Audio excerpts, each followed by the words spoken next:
"Papa," said the little golden-haired girl in the soft blue dress, and she immediately corrected herself, calling the man sir. She held a crown she had woven herself in her hands. Now she held it out to the tall man in black and asked him to accept a gift from Linny. He looked at her and made some kind of disgusted sound. He asked her who she was calling Papa. He told her not to do any more useless things and to get lost. Leonora Estrella de Achania was the only daughter of the Achania family, an illegitimate daughter of the imperial family. She wanted to be loved, but everyone avoided her because of her origin. Initially, the youngest daughter of the Duke of Cachania was raised in love. But one day, along with the sad news of her mother's disappearance on a sea voyage, the oracle announced to everyone in his shocking prophecy that Leonora was an illegitimate daughter of the imperial family. Feeling betrayed by his wife, Duke Cachania began to neglect the child. At 19, it was discovered that Leonora suffered from an incurable disease from which she was dying. And all of this is the plot of a fantasy novel in the romance genre. The novel The Pink Life of the Little Princess told the story of a family of minor villains. And now, a completely different person was drawn into this novel. She was reborn into the body of Leonora, the daughter of this very villainous family. And all these events will happen to the girl whose body she ended up in. It was already terrible that her own father abandoned her, and now she was also threatened by an incurable disease. This was a kind of absurdity. She couldn't just leave everything like that and stay inactive. She will avoid this sad fate by any means necessary. Leonora's older brothers were like burning candle flames. She will change both of them, and she will also change her evil father, who pushed her away from the beginning. She will rebuild the Cachania family and restore her health. She will mobilize all her strength and definitely survive in the villainous family. Linny, said the boy, falling to his knees. He turned to Leonora, asked, even pleaded, "What's wrong, Enoch?" The girl asked him. 5, he said breathlessly. His eyes filled with tears, and he asked if he could rest for at least 5 minutes. "Enoch," said the girl, looking at him significantly. "Yes," the boy asked again and looked into her eyes, waiting for her answer. Leonora took a deep breath and shouted that the Cachanias didn't cry, and that she was already tired of repeating that to him. Enoch replied that he wasn't bawling at all, and the girl loudly demanded that he perform 100 strikes with the wooden sword. She ordered it to be done, and the brothers obeyed as if she were their true commander. Staggering from fatigue, the boys began to practice their shots again under Leonora's close supervision. Leonora sighed and took a few steps toward the large stone. She climbed up to make herself taller and looked thoughtfully at her brothers, wondering when they would finally grow up. They all had a long journey ahead of them. After all, Leonora understood that if they let things go wrong, her family would simply be destroyed. About a year ago, just after that incident occurred, the man who ran into the room shouted something loudly about the lady. Addressing His Excellency, he reported that they had just been informed that the lady's ship had been wrecked in the Haran Strait. "What did you just say?" the Duke asked, stumbling over every word. She said she needed details because if it weren't true, she wouldn't let it be. The girl thought when hearing those words. Haran Strait, ship sea, the girl repeated to herself the words she had heard. It was certainly the first time she felt a sense of déjà vu, as if she had seen it somewhere before. "Papa," the girl said carefully, looking at the Duke. "Linny," he replied, turning to the girl. He knelt down and hugged the girl. He told her not to worry, because Noelle would definitely return to them. Noelle, the girl thought, that was her mother's name. All of this needed to be thought through carefully. What was her father's name? The girl tried to remember, looking at his face. "Ah," said the Duke, pressing the girl's small hand against his face. He was moved that she was comforting him.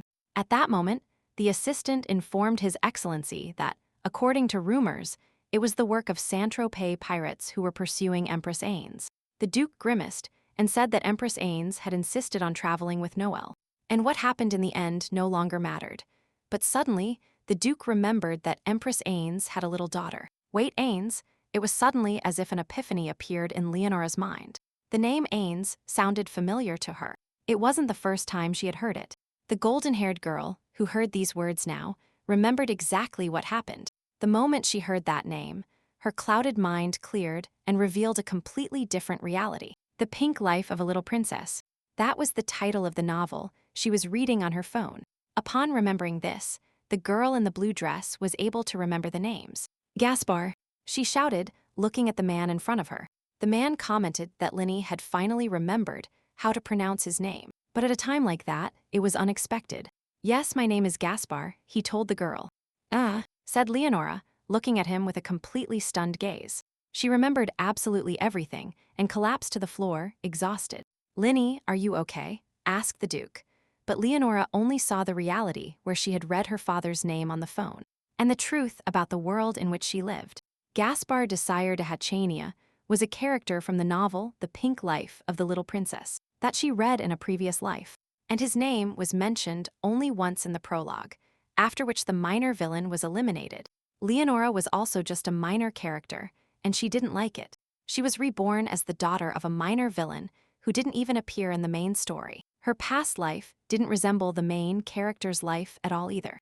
By order of her adoptive father, head of a national organization, she became a special forces agent, and therefore her life was different from that of her peers. She lived and hoped that one day he would recognize her as his daughter, and then she would be loved by at least someone. She sincerely believed that one day she could live in a normal family. These dreams and hopes were interrupted by a well-aimed shot. The man she wanted to call her father told her she had done a great job, and then he left her to die alone, but even then she was completely devoted to him. But during all this time, Leonora lived the happy life of the youngest daughter of the ducal family, without remembering, even fleetingly, all of it. Furthermore, as she remembered, Gaspar Cachania's youngest daughter, Leonora, died of an illness at age 19. This is what she who occupied the body of the little golden-haired girl was now thinking. There was something else, besides this, that needed to be thought about. The Duke told the maid that Linny was not feeling well and needed to be examined. Leonora remembered that at this rate, not only would she and Gaspar be in danger, but the entire Cachanilla family would soon perish. But she had no plans to live waiting for someone's love, as she had in her past life. Perhaps she is just a minor character, but her father loved her with all his heart. Since she remembered everything, she wouldn't let the plot of the novel run its course. So from that moment on, she had two main goals in life. Leonora's first and main intention was to survive, and secondly, she was going to save all the members of the villainous family. For this, she intended to start training her older brothers. "Enoch, Sylvie," shouted Leonora, bursting open the doors to the boys' room. She was going to ask for their help, but no matter how much she declared to herself that she wouldn't let the story run its course. 3 years had passed since she remembered her previous life, and it had become evident that the solution was not so easy to find. And even so, she was determined. One of the brothers turned to Leonora and asked her what had happened if she was sick. The light-haired boy who looked soft and like melted honey, as if the book's description of the most beautiful boy had suddenly come to life. Becoming a man, it was the third brother, Enoch Gwendol of Achania. The second brother, Sylvester Edgar of Hachania, possessed an incomparable appearance that was not inferior to Enoch's. Observing the appearance that she would never find in real life, Leonora couldn't help but realize that this was the universe of romance fantasy. If these children had been the main characters, Leonora would surely have remembered the events of the novel even earlier. But until now, they have lived lives outside the main plot of the novel. And according to the original story, the Cachanilla family was the only minor one that was eliminated. Such a kind and lively boy will die just because he was an extra in a novel. A loud creak was heard from the door. Sir Barristan came to inform Enoch and Sylvester that it was time to train. Enoch squeezed Leonora's cheeks and told her that if she suddenly felt sick, she should call him, and he would immediately run to her. He didn't think he would be able to fully concentrate on training, because he was too worried about Linny's condition. Leonora thought the boy wanted to skip class and demanded that Enoch take his hands off her face. But he kissed her and told her not to get sick. "We'll be back soon," Enoch assured the girl, and she thought that it didn't depend on him. It was very strange, but after the memories of my past life returned, everything felt somewhat unusual and uncomfortable. It must have been because no one had treated her like that in her past life. "Linny," said the second boy. He noticed that the girl was acting stranger than usual today. He didn't have time to respond because Sylvester was called to leave everything else and go straight to training. "Excuse me, Sir Barristan," the boy replied. Leonora looked at him and thought that, unfortunately, she still couldn't tell him anything. Meeting the boys didn't help her much with her plans. Now the best thing would be to get to work. She needed to resolve this whole situation right now. Leonora found pencils and sheets of paper. She thought that if she wrote in Korean letters, no one would understand anything. She wrote that her name was Leonora Estrella of Achania. She was the only daughter of the Cachanilla family and was 3 years old. According to the plot, she was destined to die of an incurable disease at the age of 19. Leonora's father was Gaspar de Sire of Achania, Duke of the Villainin Empire and the Emperor's right-hand man. This was relevant at the time. Her mother was Duchess Noelle, the only female admiral of the empire. Immediately after giving birth, she set sail with her close friend the Empress. 3 years later, she was kidnapped by pirates and disappeared. Now that I think about it, that rumor began to spread just after Noelle disappeared. Among the Cachanilla children, there is one who inherited the blood of the imperial family. The oracle said to everyone, rumors spread that Noelle had conspired with a member of the imperial family, and that the contents of the scroll were proof of it. So, in addition to the sadness of losing his wife, Gaspar was devastated to learn from the rumors that she had betrayed him. And Gaspar, guessing that the illegitimate daughter was Leonora, gradually drifted away from her, saddening the girl. However, he soon refused to obey the imperial family. The motive for his betrayal was the death of Leonora, whose place was now occupied by another soul, because the only cure for this disease, Ruhr, was the elixir. And the medicine went to the novel's main character, Inez, who suffered from the same disease. The death of his daughter, from whom he had drifted away, was the reason for his betrayal. Now that Leonora thought about it, it somehow didn't add up. Maybe it was the character of Gaspar Cacchania, a pathetic minor character who could never take the illegitimate child out of his house, the bastion of his wife's betrayal. When Leonora, suffering from an incurable disease, finally died, the Duke began to experience a burning feeling of guilt. In the original story, it was not specified which of the children was illegitimate, but it was clearly Leonora, since her 3 brothers looked too much like Gaspar. And as soon as this rumor spread, Linny's loving father, and after him the entire duchy, would disown the girl without blinking. If everything is left as it is, then in this life she will also die too soon, so she simply needs to somehow get the elixir first. But to achieve this, it is necessary to overcome the infinite desert and beyond it, the great ocean. There was only one person who could obtain the unique elixir, and it was not the main character, and not even His Majesty the Emperor. This was Leonora's first brother, whose face she had never seen, but nevertheless, she knew of his existence. Leonora's older brother was named Zachary. Why Leonora's brother gave the elixir to Inez and not to his own sister was obvious, since Zachary was the second main male character in the original. It seemed that for him, seeing his beloved Inez suffer was absolutely incomparable to seeing his younger sister die. As always in these stories, the main male character was a common fool, and ordinary who sees nothing but love. Everything would be easier if Zachary gave the elixir to Leonora, but the probability of him doing so was 0. After the girl remembered her past life, her headache only intensified, as if her body had become heavy. The girl opened her eyes a while later. The maids Lulu and Lala arrived to inform the young lady that it was time to have a snack. One of the maids asked what the young lady was doing if she hadn't even heard the knock on the door. The girl was very displeased that they had come to her now. She tried to take her notes away from the maid because she couldn't let her understand that they were letters. But the maid smiled and said she thought the young lady was studying and drawing some doodles. But even her doodles were so cute. Leonora sighed with relief. It was good to be a child. Everything she did was perceived by those around her as a cute game. They placed breakfast in front of the girl and wished her a good meal. As Leonora began to eat the cookies, the maid remembered something she had to tell her. Chef Roberty said that he couldn't prepare the young lady's favorite juice because he didn't have the ingredients. Today the young lady will have to endure it somehow, but tomorrow the maid will surely bring it to the girl. The maids suddenly decided that the young lady was upset. They began to lament for her, to comfort her, and to promise her that the cook would definitely make it tomorrow.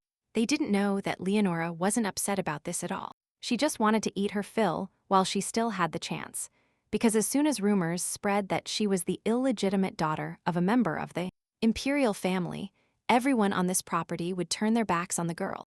That night, the sky above the mansion was covered in dark clouds, and a heavy downpour began. Leonora looked out the window and thought that before, when it rained like this, her father would always stay and was by her side. But today, he didn't come to see her. She thought that maybe it was for the best, because at some point, he would surely discover that she was identical to the wife who had betrayed him. In fact, Leonora was an illegitimate daughter. She watched the storm and got very scared, especially when lightning struck somewhere, illuminating everything with bright flashes. Leonora thought she was going crazy. The mere idea that her father was simply absent already scared her. It seemed that, since her body had become childish, her consciousness had also begun to adapt to it. Did she compare the feeling to the loneliness of a past life? The time she spent with her father in this was only a moment, but she already missed his warmth. By now, the rumors are already spreading throughout the estate, and not even Lulu. And Lala will take Leonora's side again. She thought she had become too weak in this body. If this continues, she simply won't be able to survive in this world. She firmly decided that she had to pull herself together, and, first of all, she had to get the elixir by any means necessary. Leonora sat up in bed and was surprised to see Lulu and Lala. The maids wished her a good morning and exclaimed that the young lady was so cute even after sleeping. Leonora looked at them, surprised. She didn't understand what the maids were doing there. She didn't understand why that morning was no different from any other. Maybe the maids just hadn't heard all the rumors yet. She didn't have time to say anything because strangers entered the room. This was the Duke's personal guard, led by his trusted assistant. "What are you doing?" exclaimed one of the maids, shielding the girl from view.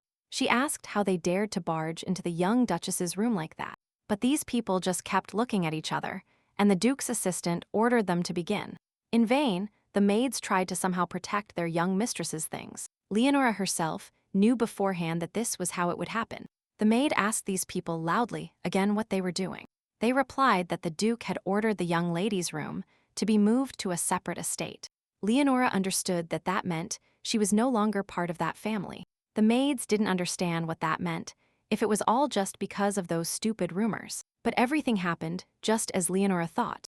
The Duke's assistant explained that since Lala and Lulu were servants of this property, they had to leave and would no longer serve Leonora. Tears welled up in both girls' eyes as they looked at their young mistress. But for Leonora herself, everything was fine. She was prepared for all of this in advance. The people transporting the girl and her things warned her to walk carefully along the path. It was raining, and the ground was very slippery. The little girl had to walk very carefully so as not to slip and fall.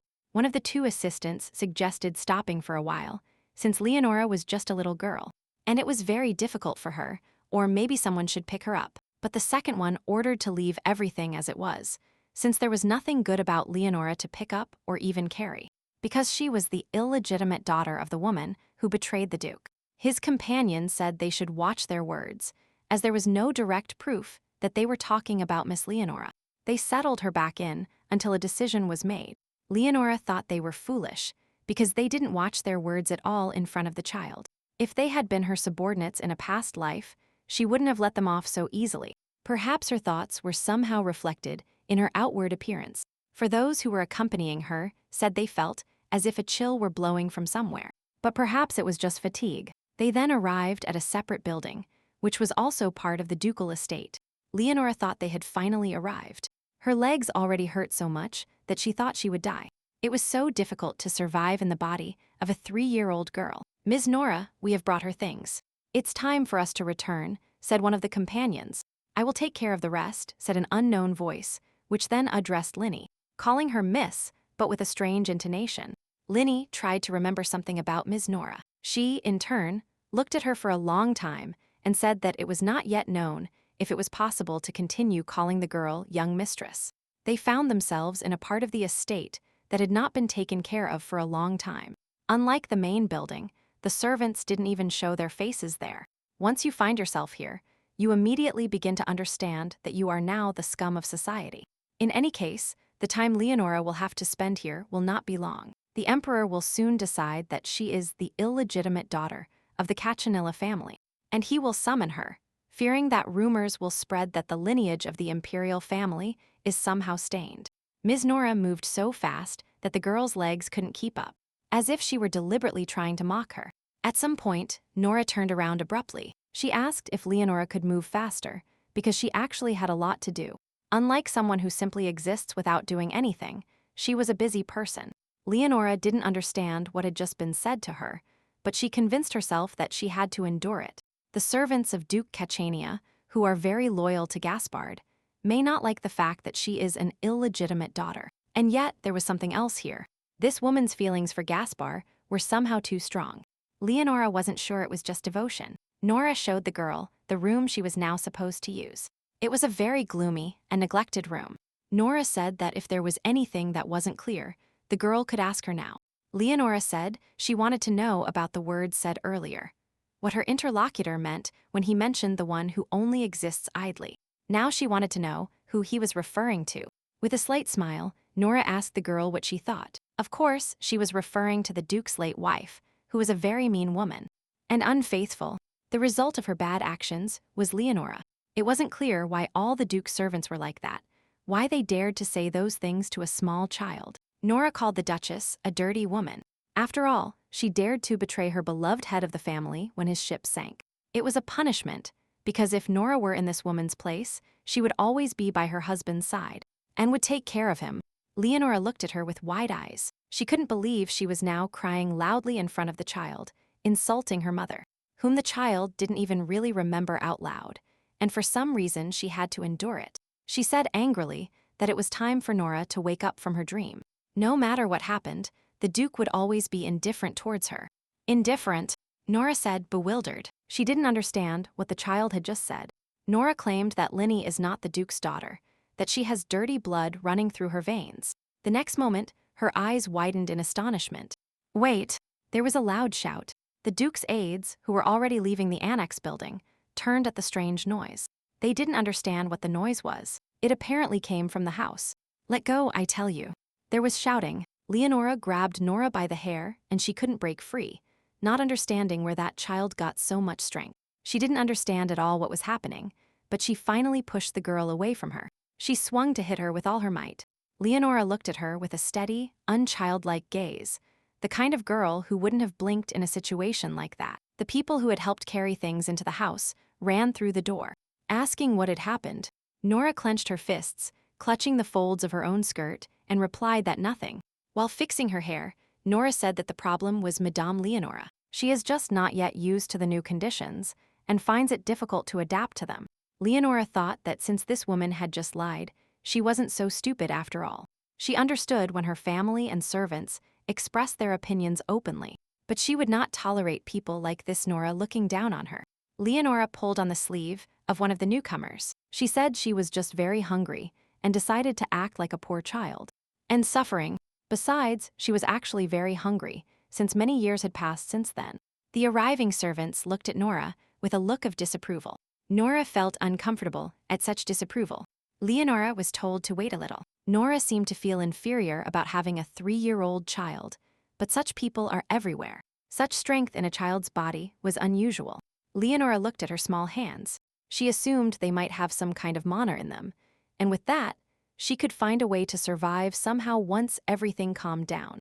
Perhaps she can learn to control this mana using the novel's plot. She will need to try different methods. At that moment, someone knocked on the door. She had no idea who could be there, because there shouldn't have been anyone else coming to her. Maybe it was Nora who came to get revenge on her. The door opened cautiously, and a completely different person appeared there. Leonora looked at him in surprise. She recognized him. It was Chef Roberty, who smiled at the young lady, especially when he heard that she even remembered the name of a man of such low birth as him. Leonora wanted to know what he was doing there. Roberty said he was simply bringing some juice to the young lady. He heard that yesterday the girl was upset because he hadn't given her juice. That bothered him, and he decided to prepare it for her. Leonora thanked him and wondered if that really was the only reason he had come there. Stop! The girl suddenly heard and saw Sylvester's silhouette. The boy wanted to know what Roberty had just given Leonora. The cook apologized, but Leonora didn't understand at all what Sylvester was doing there. The cook also didn't understand what the young master could have forgotten. The boy asked what Roberty had just given Leonora, and Leonora herself thought he had probably come there because he had heard all those rumors. Roberty hesitated, visibly shy before the young gentleman. Leonora thought he was completely wrong to be afraid of the boy. Sylvester ordered Chef Roberty to answer immediately. Roberty said he just wanted to give the young lady some juice, and Sylvester asked on whose orders. He asked if Roberty had received permission from the Duke. Roberty replied that he did not have such permission. Leonora hugged the juice bottle. She looked angrily at Sylvester, who had appeared at such an inopportune moment. Was he really so bored that he had come all this way just to curse here? As if he just didn't like the cook taking care of an illegitimate child. Leonora said she wouldn't drink it and asked Roberty to return the juice. Chef Roberty tried to object to her and did not accept the bottle she offered him. Neither he nor Sylvester managed to do anything. "It's okay, ma'am," shouted Roberty in horror. Sylvester was also scared when he saw the girl's wound. The fact is that the juice bottle fell and broke into pieces, one of which hit Leonora. She tried to argue that it was just a small scratch. Sylvester picked the girl up in his arms and told Roberty to call a doctor immediately. He shouted at the cook to do it as quickly as possible. Sylvester leaned over his sister and asked if she felt pain. Leonora thought that he was so worried about a simple scratch, even though he himself had just tried to take that juice away from her. Now he looked at her, and his gaze was sad and worried. She didn't understand at all what he was thinking, because he probably came here because he wanted to tell her something. Sylvester did not have the same friendly character as Enoch. He was clumsy at expressing his feelings, but Leonora knew that he cared about her, because she was his little sister, but no more. Sylvester asked if Lena was in much pain, and if she wanted, he could examine her wound. He approached the girl to look at her leg. "Go away," Leonora shouted and pushed him hard. Sylvester looked at the girl in surprise. She thought it would be better for their future together to stop expressing their feelings. That's how it should be, and she shouted at him to get out of there. Sylvester was surprised that Linny wanted him to leave. "Yes," the girl replied decisively. The boy asked her why, but she couldn't tell him that she simply didn't want to repeat the mistakes of her past life. It was already late, but she would try to put aside her feelings, at least now, because perhaps it was just a dream in which she desperately wished to have a family. "Linny," said Sylvester, but the girl firmly forbade him from calling her that. He asked her why, but she replied that it was because Sylvie was no longer her brother. Sylvester couldn't believe he was hearing such words. These words came to his mind like a bolt of lightning from the sky. He asked what it meant, stepping one step closer to the girl. At that moment, Leonora felt a sudden chill. She wondered if her assumption was correct. Is he really using mana on the child? He told Leonora to answer, but it froze her mouth. How could she answer him now? Besides, he himself started first, and now he reacts so strangely. It was a much colder sensation than described in the book. If this continues, it will be dangerous. The cold has frozen even the tips of her fingers. "Young master, what are you doing?" shouted the man with glasses as he ran into the room.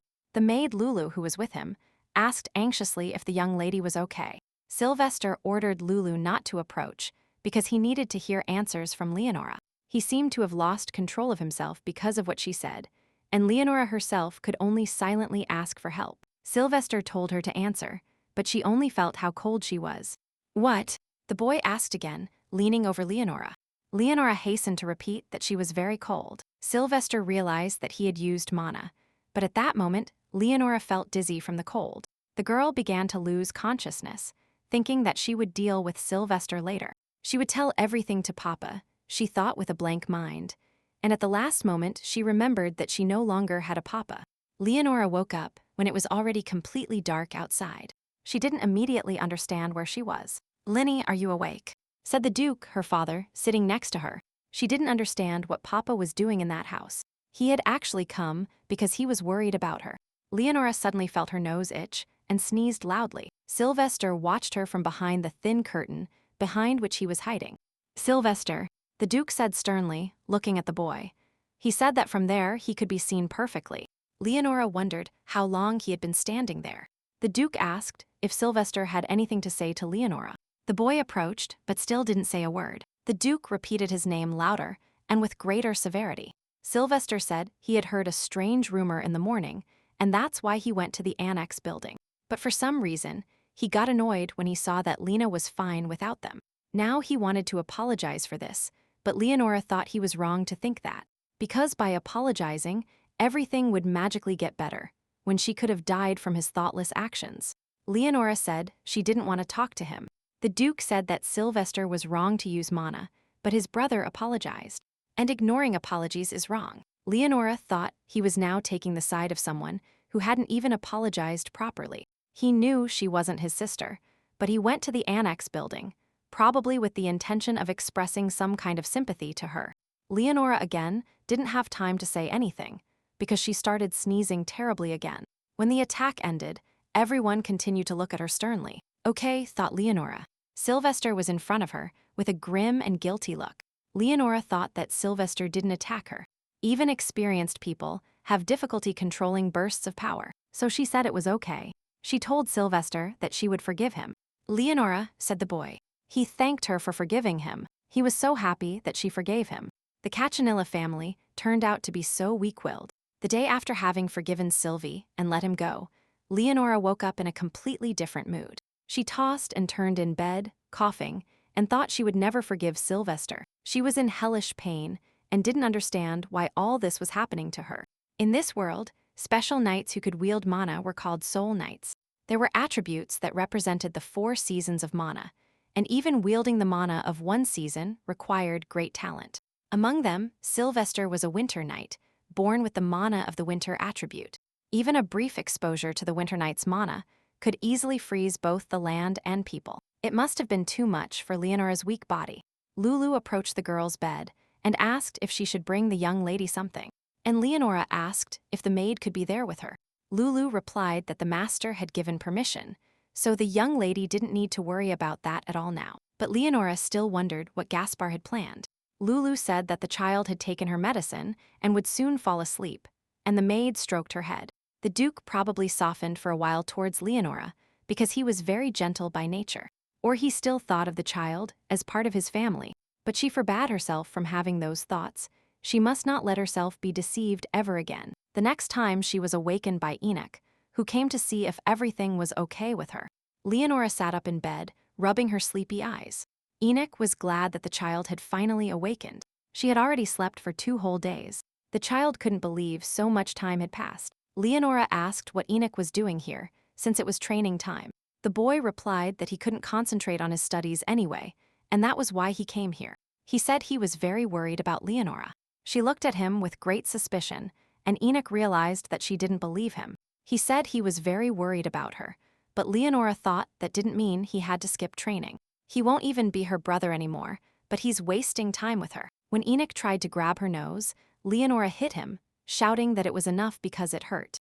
Enoch pressed the palm of his hand against her cheek and exclaimed that she had only grown a little, and she was already hitting him. He remembered that, when Linny was little and still couldn't speak, she would follow him all day to get him to hug her. The child exclaimed that that didn't happen. He was lying, but Enoch objected that it was true, even if she didn't remember it.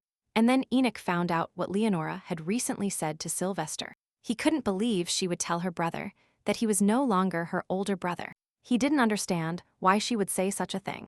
Leonora then wanted to get rid of those feelings in her life, but she couldn't explain it to Enoch, so she simply said that Sylvie was no longer her brother. Enoch asked her why she said that, and then he clarified who I was. Leonora wanted to respond, but then she thought about it. She really hoped that Enoch wouldn't react to her words in the same way as Sylvester. Otherwise, she wouldn't have fully recovered from the previous incident yet. So she replied that Enoch was still her brother. "Is that true?" the boy asked with a mischievous smile. Enoch happily declared that he could now go to train. Leonora thought that he had only insisted he couldn't train because he was too worried about her. He promised he would return and ran out, slamming the door. Leonora thought for a moment. She remembered that Enoch was a minor character in the book. She also remembered that he and Gaspar were killed by the Emperor. It seems he had some other role in the plot, but nothing came to Leonora's mind. It would be good if she had more information from the original. She thought there was no point in getting into the body of a minor character. And at that very moment, a flash of bright light illuminated her. The girl, not understanding anything, looked that way. Suddenly, something hit her in the head, and Leonora screamed. "What's happening?" she shouted, grabbing her head with her hands. She saw a book on the floor that had fallen off the shelf onto her. Seeing the title on the cover, Leonora ran to the book, which turned out to be the text of the original work. Her prayer was heard, she was very grateful, and she needed to check everything immediately. Leonora opened the book and read about the baby who was sent by the pirates of San Tropez, along with the Empress's head. The name of that girl was Inez. She was the main character, so it turned out that Leonora actually had in her hands the original novel she was in. But she still didn't understand what was happening. She became interested in remembering the content of the novel. And then the book fell. She assumed that the heavens were helping her get what she wanted, and started shouting out loud about a mountain of treasure, immortality, and the chance to level up on her own. Nora, who heard her screams, didn't understand what the girl was doing there. After several attempts, Leonora became convinced that her conjecture about the heavens was not confirmed. And she cursed. The heavens stubbornly refused to send her anything more than a book. The only thing she could do was look at the text. Emperor Gregor then ordered the princess to be imprisoned in the palace, and that anyone who opposed would have their head cut off. Leonora thought the emperor acted like some kind of psychopath, although it was understandable because he had a tyrannical upbringing. The emperor tried to alleviate the pain of his grief by distancing himself from his wife, who had set out on a journey without telling him about her pregnancy. But he couldn't do it because his wife returned dead in a box with the child. Leonora turned a few more pages and shouted indignantly. The following pages were completely blank. Leonora couldn't understand why after that there were only blank pages. She shouted again, expressing her disappointment. Suddenly, letters began to be added to the page before her eyes. Inez didn't even know the face of her father, Gregor. She was sent to an old estate where no one came to see her. However, when she was approximately 2 years old, Inez realized that she had been reborn. Princess of the Villainin Empire, Inez de Villainin. She thought that Leonora should come here as soon as possible, because to live a comfortable childhood with such a weak body, she would need to absorb a large amount of mana from Leonora. Inez remembered that at that time, the oracle would appear, and everyone in the duchy would turn their backs on Leonora. Because Inez had something to do with spreading these rumors, she won't feel as much pain as before. "Come to me quickly, my mana reserve," exclaimed Inez, extending her small hand. This, Leonora read in the book that fell into her hands. That's what Inez called her. She didn't know at all how to understand this now. It was madness. The main character of the novel, Inez, was also reborn, and there was also something written about absorbing Leonora's mana, which, apparently, was not in the original text. Everything has changed. The content of the book seems to fill up as events unfold, and only the description of that unfortunate incident with the Empress at the beginning of the novel was written as in the original. If Leonora went to the royal palace like this, she wouldn't be able to fight back no matter what Inez did, who was clearly waiting for her. So now she had to do everything possible to remain on the estate for as long as possible. Leonora wondered if there was anything useful there that she could take with her. She couldn't find anything because her room and her things were still just the room, and the things of a small child. She went to see the Duke, but she was told that the gentleman was not there at that moment. Leonora said that she would then wait for her father there, but she was told that she could not stay in the corridor near the office. Leonora thought sadly that he had never behaved like this before. Henry spoke, and her father's assistant, Henry Massid, called her young mistress. She exclaimed that she would give it to him. The girl handed 2 candies to the Duke's assistant, and he asked her why she was giving them to him. Clasping her hands together, Leonora explained that Henry worked very hard to help her father, and she thought that a child couldn't prepare gold and riches as a bribe, especially if she intended to be sweet and harmless. Henry thanked her, and she asked him to give a candy to Papa. She asked Henry if he would do it, and then ran off, waving goodbye to him. She thought that if she came tomorrow she might see Gaspar, or so it seemed to her. But the next day, Henry told her that he apologized, but the master was also not there that day. A day later, he said directly that it would be better for the girl to leave. And a day later, the situation had not changed for the better. Leonora stamped her foot and exclaimed that, no matter how she looked at it, her father was simply avoiding her. She tried to stay in the Duke's family by attacking Gaspar's weak heart, but if she can't even meet him, there's no point. If this continues like this, everything will become too complicated. She was no longer Gaspar's daughter, but she was offended by him for having changed so much towards her, because of the love she had received from him before that fateful day. Isn't that how it's done? Leonora wondered. Who knows, but right now she just wants to see him smile. Excellent. It's done, she said to herself, looking at the flower crown she held in her hands. She intended to try to enter the office again. She rushed to run to the Duke's office. Leonora thought that this time they should let her in after all, because Gaspar was always a man who was happy to receive even such an insignificant gift. Even a little sympathy would suffice, since he went to visit Leonora when she got sick. Definitely, Leonora thought. Lost in thought, the girl collided with someone in the hallway. Ouch, that hurt, she shouted as she fell to the floor, curious to know what she had bumped into. The girl looked up and saw the obstacle she had run into. Papa, she shouted, looking at his indifferent face. He looked at her, but it was as if he didn't see her. He asked her who she was calling Papa. The words hung in the air between them. The Duke said that she was in his way, and therefore she should move aside. Leonora looked at him and thought that everything was okay. He was just very angry. This happened due to Noelle's betrayal. "No, Papa, head of the family," the girl replied cautiously. She said she wanted to give him something, and handed him a crown she had woven in the meadow. The Duke's gaze turned to her, but it was not warm at all. When the Duke took the crown, Leonora thought that was what she had been waiting for. It's true that she had nothing to worry about, even if he said so, but Gaspar has a gentle character. The next moment, the Duke threw the crown to the ground and stepped on it with his boot. Leonora simply couldn't believe what had just happened. The Duke said he didn't know why she was giving him that nonsense. He told her not to do any more such useless things and to get out of his sight. "Trash. Disappear." The half-forgotten words sounded again, and Leonora thought that no matter how much he felt betrayed by Noelle, Gaspar would never say those words. "Hey," the girl shouted angrily. The man who looked like a duke froze. "Hey," he repeated, turning around and then asking her if she had dared to call him that. Leonora didn't stop there and ran towards him. Gathering all her childish strength, she kicked him in the knee. The Duke didn't understand where such strength could come from, as Leonora was still a very small child. For a moment, there was silence in the hallway. "Yes, I called you," said Leonora, standing in front of the fallen Duke. "You," she exclaimed angrily, pointing her finger at him. She stated that the man sitting in front of her could not be her father. 3 years ago, he opened his eyes, Gaspar. An unknown voice sounded above him. The night before his ascension to the throne, as soon as he woke up, he found himself in the body of a duke. Duchess Noel Marion of Hachania, the eldest daughter of the Marquis of Sharon, leaned over him and asked him if he was okay. He looked at her with absolute bewilderment. The woman was naked. He didn't understand what was happening. Noelle also asked, bewildered, what had happened to him suddenly. Perhaps she used some kind of drug to drug him.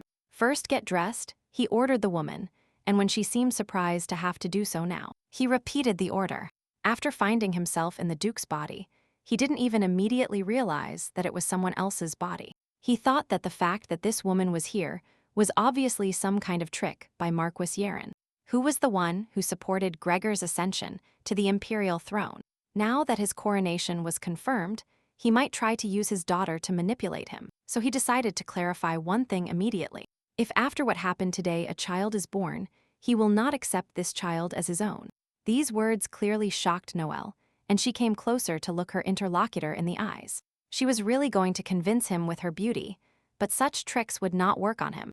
But suddenly the woman grabbed him, tightening the folds of his clothes, and then she turned and hit him with her fist. Noelle's fist crashed hard against the man's cheekbone. She asked sternly who he was, because he was obviously not her husband Gaspar. Since that day, he remained a prisoner in the Duke's body, and only when the moon came out could he use the body and move at will. And this girl in front of him was a copy of her mother, and she asked who he was and saw that he was not her father at all. In that state of fury, she was a living image of Noelle. It was all quite creepy. "Aren't you going to stop?" he asked the girl. He said that in fact, he is her father. According to the words of the oracle, that was when he entered Gaspar's body. When did Noelle have Leonora? At that moment, his mana flowed into a new life, and an illegitimate child of the imperial family was born. He moved, the mana flowed. Leonora didn't understand what all that meant. How was it possible that her father was not Gaspar? In any case, he had no time to waste with the girl, so he told the girl to leave. He had very little time to use this body, and he had to find out who placed this curse on him, and find his own body. "No," said Leonora out loud, grabbing his clothes. She shouted that he could not be her real father. She wanted to know who he was. He shouted that she had gone completely deaf and seemed to want to die a stupid death. He told her to get lost. He still didn't like the fact that his mana had flowed into some brat, so now he would simply absorb it back. Leonora suddenly fell and experienced a very strange sensation. It was as if all her strength left her body. She was close to losing consciousness. "Papa," the girl shouted, closing her eyes tightly. It was so unbearably painful. She saw that the Duke's hand suddenly hung limp. Blood clouded her vision, and she didn't understand what the Duke had done. Suddenly, everything ended, and she was able to get up from the floor. The Duke was nearby, with the blade of his stiletto stuck in his hand. "Papa, it's you," said Leonora. With visible effort, the Duke looked at her and ordered her to run. "Run, Linny," he shouted, raising the hand with the stiletto. He seemed to be fighting with himself, grabbing his hands. "Papa," Leonora shouted again. She didn't understand what he was doing. Her papa hadn't returned. One of the Duke's hands intercepted the other, the one in which he held the blade. The only thing Leonora could understand was that the Duke had stabbed himself with the stiletto. "Papa, no," she screamed at the top of her lungs, trying to persuade him to come to his senses. One of the Duke's assistants was passing by in the nearby hallway and heard the young lady's scream. He rushed to the place where something incomprehensible was happening. "What are you doing, my lady?" he shouted upon seeing the girl lunging at the Duke. It was dangerous. He demanded that she move away from the master immediately. Leonora shouted that Papa couldn't stab himself, and Henry rushed to intervene. The blood-stained stiletto fell with a loud noise onto the floor tiles. The Duke turned around and covered his face with his hand. Something was happening to him that made his shoulders hunch. The next moment, the Duke himself fell to the floor, covered in blood. Henry stood up and held Leonora in his arms. He asked if the young Duchess was okay. The girl replied that she was fine, which could not be said of her father. She told Henry to call a doctor immediately because the Duke was bleeding. Henry looked at the girl strangely and said he would be back right away. Leonora thought that his face showed his incomprehension as to why she was worried about her father in such a situation. It seemed like Papa was going to commit suicide over the loss of Noel, or at least that's what it seemed like. If Leonora couldn't feel the mana, she would have thought the same. It wasn't just his character that changed. She felt someone else's mana, and after all, Papa was a shadow knight. This was some kind of unknown psychopath. Some psychopath who took over Gaspar's body. Leonora looked with alarm at the man, who was now lying in front of her. Since she herself had occupied another person's body, in no way could she think that was impossible. "Papa, you will wake up soon," the girl asked. Quite some time had passed since that incident, but the head of the family had not yet regained consciousness, and the servants discussed it. Who would have thought that the Duke would make such a radical decision? They said, no one could imagine now what would have happened if the young Duchess had not been nearby. And after the rumor spread that she was an illegitimate daughter, the Duke distanced himself completely from the young girl. And even so, this kind child was still forced to live in a secluded building. Leonora spent a lot of time studying the book that fell into her hands, but its pages often turned out to be blank. But she was very interested in how things were going in the story now. The content of the book was clearly written in real time, so there is nothing that can be done about it as long as Inez is a child. There will be no significant changes in the book. But strange events keep happening, so Leonora must be prepared for anything. It was great that Leonora had so much mana, but it was not clear how to take advantage of this circumstance. It would be good if the text of the novel helped her, but as far as she remembered, Inez's meeting with the Archmage and learning magic were still very far off. When they finally meet, Leonora will be in danger, so she will simply have to try to remember everything she read in her past life. Leonora's body definitely had magic that she could learn to use, but she needed to be able to do it, because those who intend to take her mana have already appeared. Leonora looked around and made a decision. She needed to check on her father's condition, so she tried to escape from her confinement, but she heard someone's footsteps behind her. She turned around and asked if Lala was now in the main building. Nora, who approached, scared her a lot. She said she had heard that the Lord was in such a state because of Leonora, but she had completely forgotten what Nora felt for the Duke. And now the master was asking furiously how Leonora dared to hurt the master. She grabbed the girl by the shoulder with force and pain. Nora shouted at Leonora not to dare hurt the master, as she also felt the same pain that he was experiencing. Leonora didn't understand what she was feeling there, as if she were some kind of spiritual twin of Gaspar. Leonora realized that she couldn't use her power like last time, because that psychopath had sucked too much mana from her yesterday. "There's nothing to be done," Nora said suddenly, looking at the girl. "What?" Leonora asked again, perplexed. Nora stated that the bad child must be punished. Leonora watched, bewildered, as the governess took the instrument of punishment. She couldn't help but laugh and then apologized for it. After the childhood she had in her past life, it would have been too difficult to scare her with just a cane. "What a cheeky creature. You find it funny," Nora exclaimed angrily, and at that moment a hand fell on her shoulder. Nora shouted at whoever dared to pull her shoulder. When she turned around, the Duke was in front of her and wanted to know what she was doing.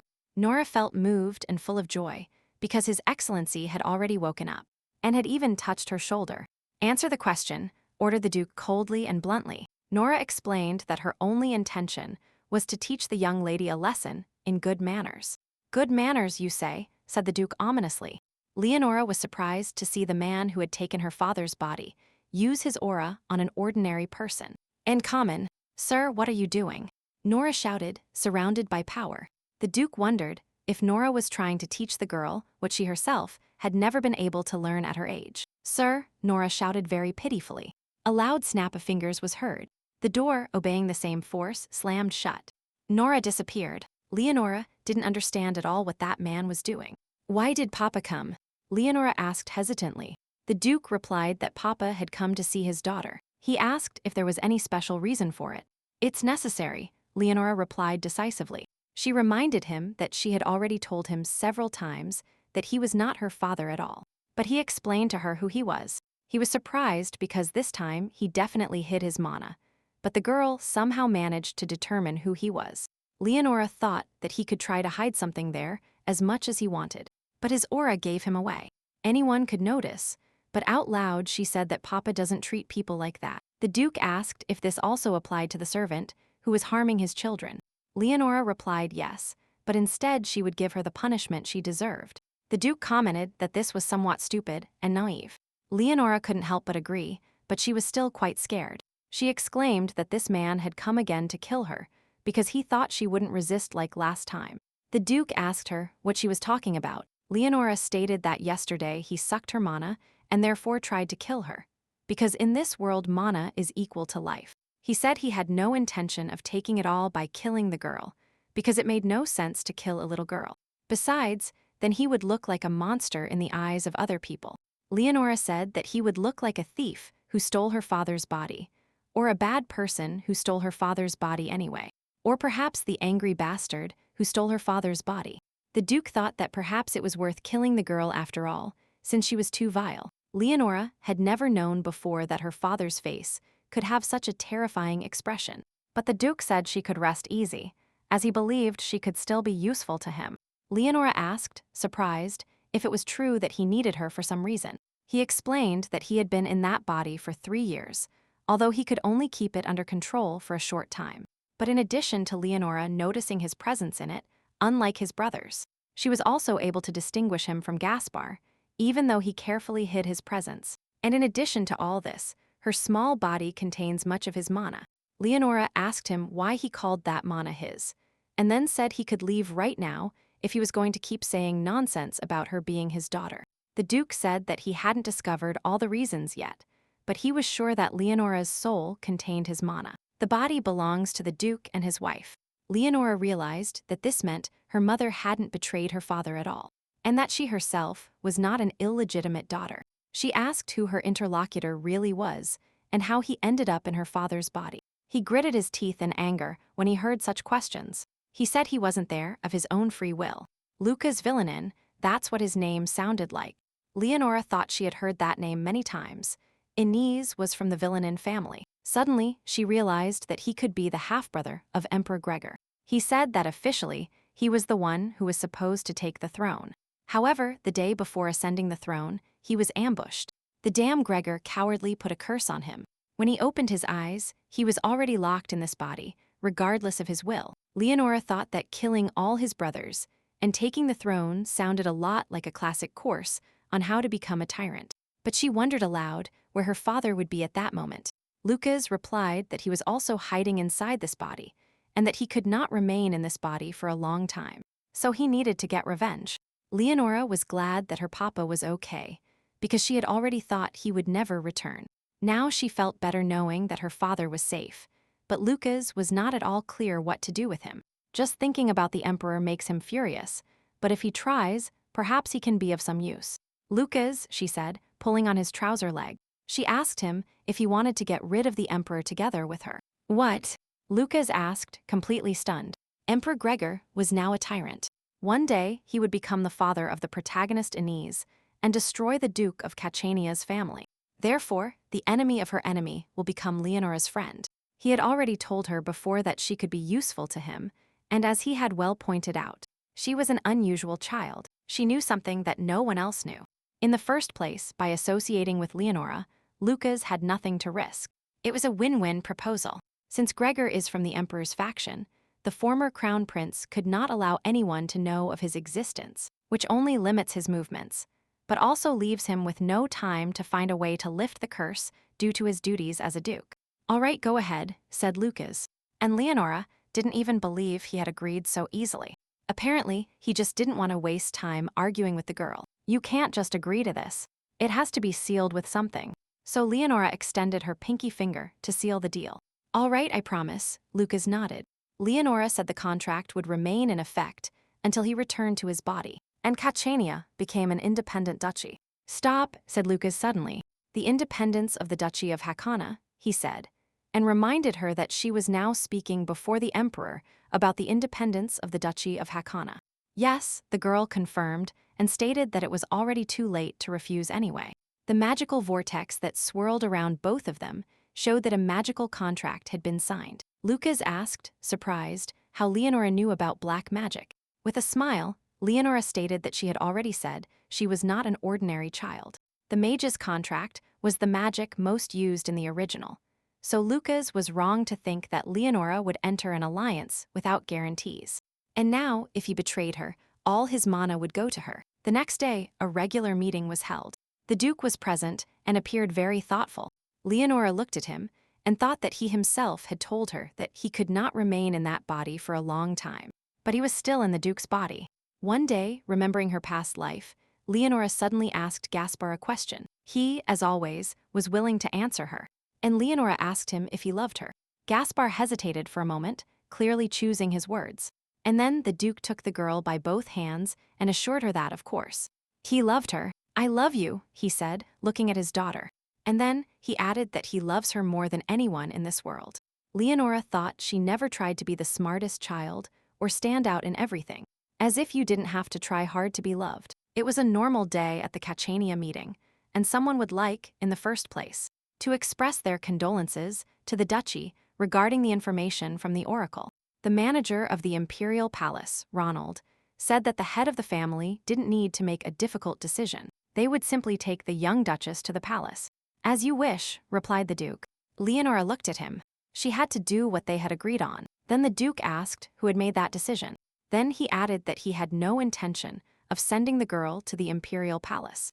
Ronald apologized and said that according to the oracle, the princess was the daughter of His Highness Lucas, who had disappeared, but since the truth could not be revealed without her father, it would be appropriate for her to remain in the imperial palace until His Highness's whereabouts were found. Furthermore, rumors had reached the palace that His Excellency, the Duke, was not on good terms with the young duchess. But with his refusal, the Duke seemed to mean that he didn't believe the blood of the imperial family flowed through the young duchess. The Duke said he had a good relationship with his daughter. Ronald replied that since the oracle appeared, rumors had spread that he was at odds with the young lady. Lucas punched the table and repeated that they had a good relationship. Ronald didn't understand, because the Duke himself had evicted the girl to the annex building. And now, for some reason, he was so stubborn. The Duke turned and looked attentively at Leonora. She didn't understand why he was looking at her like that. The Duke made a gesture with his hand, as if signaling her, and the girl guessed it. It seemed he wanted her to play along with the good relationship. She approached and asked if Papa had called Linny. "Yes," said the Duke. And Leonora thought that he had told her himself to come and then had acted strangely. It seemed like too obvious a lie to her. There was nothing to be done. She herself would have to save the situation. So the girl opened her arms and asked Papa to hug Linny. It would be adorable. The Duke grabbed her by the neck and lifted her into the air. Leonora thought he was crazy, because she asked him to hug her, not lift her up as if she were an object. The girl laughed out loud and exclaimed that she had a lot of fun when her papa played with her. Leonora was a true professional at this kind of thing. She wasn't embarrassed by such things, but it was possible to embarrass the Duke. His face darkened, he hit the table with his hand, and Leonora thought that only a complete psychopath could start breaking the table suddenly. He had no intention of hiding his bad temper. "Hey, calm down," Leonora shouted. The broken table collapsed to the floor, and everyone present jumped with excitement. "Your Excellency, the Duke," Henry muttered. And then he added more decisively that the Duke seemed so reluctant to part with the young Duchess. And Leonora thought that that was loyalty, an excellent job. Henry declared that father and daughter got along remarkably well, and Leonora thought that today they could overcome this successfully. He promised to contact the palace later and send a message, but for now, he simply wished them a safe trip. Ronald said they would see each other again soon, and then waited for a different answer. Leonora waved at the people who were leaving, happy that everything had ended well. She said that, judging by the fact that they left in such a hurry, they seemed to be very afraid of the Duke's anger. As he remained silent, Leonora asked why the Duke was ignoring her words. He froze so much because she kissed him on the cheek. She demanded that he come to his senses already. Actually, she didn't do it at all because she wanted to so much. Linny, he said, looking at her. The girl realized that he had called her Linny, if she had heard correctly. Then it wasn't Lucas who was in front of her. She looked at the Duke more closely. Papa, she shouted as she realized the situation.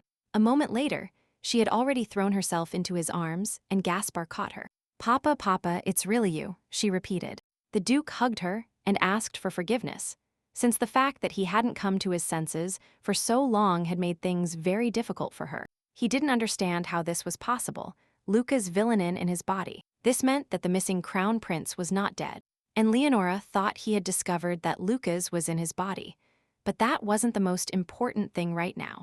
It was more important to know if he was going to send her to the imperial palace, because she was no longer Daddy's girl. After Lucas's explanation, it seemed so unfair, but the Duke said that sounded like nonsense. Whatever they said, Linny was his daughter and he wouldn't send her anywhere. Leonora remembered that he had moved her to a remote outbuilding. Gaspar replied that he did it to protect the girl from the Emperor. Unlike her brothers, Leonora still hadn't learned to defend herself, so he decided she could hide in a separate building. Leonora was surprised that that was the main reason, and that she had suffered so much because of it. Linny, look, said the Duke, taking something out of his pocket. It was a letter from the temple, and it indicated exactly who the illegitimate child of the imperial family was. But the Duke had no intention of reading it. He simply tore it to pieces. Papa, Leonora shouted in absolute bewilderment. Zacharias, Sylvester, Enoch, Linny. Gaspar listed them and then said they were all his precious children. What she couldn't have in her past life, no matter how hard she tried her whole life, Leonora got too easily, simply because she was born this man's daughter. The girl looked at the Duke and asked what he would do if the palace kept insisting on their demands. Gaspar replied that he would stand against his majesty and die with dignity. And Leonora screamed internally that that was not possible, since precisely because the Duke was like that. The entire Catchania family was exterminated in the original novel. Anyway, Papa returned, and Leonora thought she should see if there was any change in the book's text. She said she would go to her outbuilding. The Duke said Linny could return to the main building right now. No, she exclaimed, thinking it would have been much easier to hide the book in the annex building. She said she wanted to be away from her father. She apologized to Gaspar internally and repeated that she wanted to be very, very far away, and that he would have to wait patiently until she found her way. At this moment, in the additional wing of the imperial palace, Inez became very angry and threw her toys. The Duke said he wouldn't send Leonora to the imperial palace. No, she wasn't surprised. This had already happened to her several times in the past. Well, okay, thought Inez, because even for such actions by the Duke, she had her own plan prepared. Leonora read about this in her book. It was written there that Inez had a plan to send her to the imperial palace. But for some reason, the plan itself was not written here. As always, everything ended at the most important point. Leonora thought that if she used mana, she might be able to see the content beyond. But judging by the fact that there was no reaction, there was no content either. To be honest, she was afraid to see something more shocking. Inez had been reborn many times. Initially, it wasn't like this, but now for some reason, everything had changed. The biggest change was Leonora herself, and that was probably what influenced the world. Lala and Lulu noticed that the cute young Duchess was looking again at the blank pages of the book, and asked her if she was bored. Then, the maids reported that the young lady's brothers were off the property with the young Duke of Saloa, and that young Duke Tristan, together with the young Dukes of Catchania, planned to enter the Imperial Academy. Certainly, it wasn't the first time Leonora heard the name Tristan. Tristan de Zaloa Gillam was the novel's main character, and the main cause of the death of the Catchanilla family. He got along very well with Enoch and Sylvester, and then, if you think about it, he turned out to be a complete scoundrel. Gaspar, having lost his composure because of his daughter, kidnapped Inez without harming her at all. At that moment, Tristan joined the emperor to mercilessly exterminate the Cachanilla family. This novel was more brutal than it seemed at first. The main character turned out to be a cunning fox trying to take Leonora's mana, and the psychopathic protagonist destroys her family to vent his anger. In the end, it was Inez who received the medicine and survived, and also Zachary, who got the elixir for her. He was also from the Cachanilla family, so it would be worth considering that. If you think about it, everything was against Leonora. She didn't know if Lucas could prevent the family from being destroyed, and she still couldn't figure out how to get the elixir. She couldn't ask that of her first brother, whom she had never seen before. Leonora called Lal, and the maid answered quickly. Leonora decided she needed to go to the main building of the estate to see her father. The reason why Zachary, and not the main character Tristan, finds the legendary elixir of Panisha was very simple. It was due to the fact that Tristan, the leader of the greatest knights of the Choclan Empire, was absent due to a civil war in the Duchy of Saloa. Zachary was the leader of the Highland, a military group as powerful as Tristan's knights. The important thing here is not Zachary himself, but the knight commander who will replace Tristan. Zachary was hopelessly in love with Inez, but someone completely different could also become commander. And that person could turn out to be someone Leonora likes. Then the much-needed elixir will belong to her. There were at least 2 possible contenders for the role. Thinking this, Leonora couldn't help but let out a sinister laugh that was immediately noticed by her maid. Henry bowed to the young duchess, who greeted him and asked if her father was there. Henry replied that her father would be out for a moment, but that she could come in and wait inside if she wanted. Leonora thought for a moment and entered cautiously, as she was allowed to. She looked around and found something that caught her attention. It was a large portrait of Noelle, Leonora's mother. The painting was clearly faded and needed to be put in order. If Noelle were alive, none of this would be happening now. Leonora thoughtfully touched the surface of the portrait, thinking about how the San Tropez pirates had killed Empress Inez. Even if the San Tropez pirates killed the Empress in revenge against the Emperor, they had no obvious reason to kill Noelle as well. It would have been much more profitable to keep the Duchess in captivity. She didn't have time to finish this thought because a hand fell on her shoulder. "Papa, why are you scaring me?" exclaimed the girl, turning around, and the Duke asked her what she was thinking about so intensely. He suggested that the girl was simply too bored without her brothers, but she replied that not at all, that she would need to find out about her mother, and that for now she should focus on what she could do. Leonora said she came to ask Papa for something. She stated that she wanted to learn how to handle a sword, like her brother Enoch. She saw that the Duke was surprised by her words, but if Leonora wanted to turn Enoch into the knight's commander, she needed to familiarize herself with his training method. It is true that the Duke's expression was strange, and then he said that Enoch was a little parasite. After all, it seemed like he was bragging to his little sister again. Leonora didn't understand how the conversation had taken that direction, and the Duke reminded her that last year Enoch had said he would show her his strength. And in the end, he had almost hurt the girl when he demonstrated his skills. Leonora had completely forgotten that incident, the accident in which she almost lost all her hair. The Duke said he had warned Enoch that power was not given for showing off, that it was necessary to find Enoch immediately, that a very serious conversation awaited him, and that Leonora had tried in vain to distract Gaspar from his indignation and remind him that she hadn't come to talk about that. "Papa, look here," the girl shouted loudly to finally get his attention.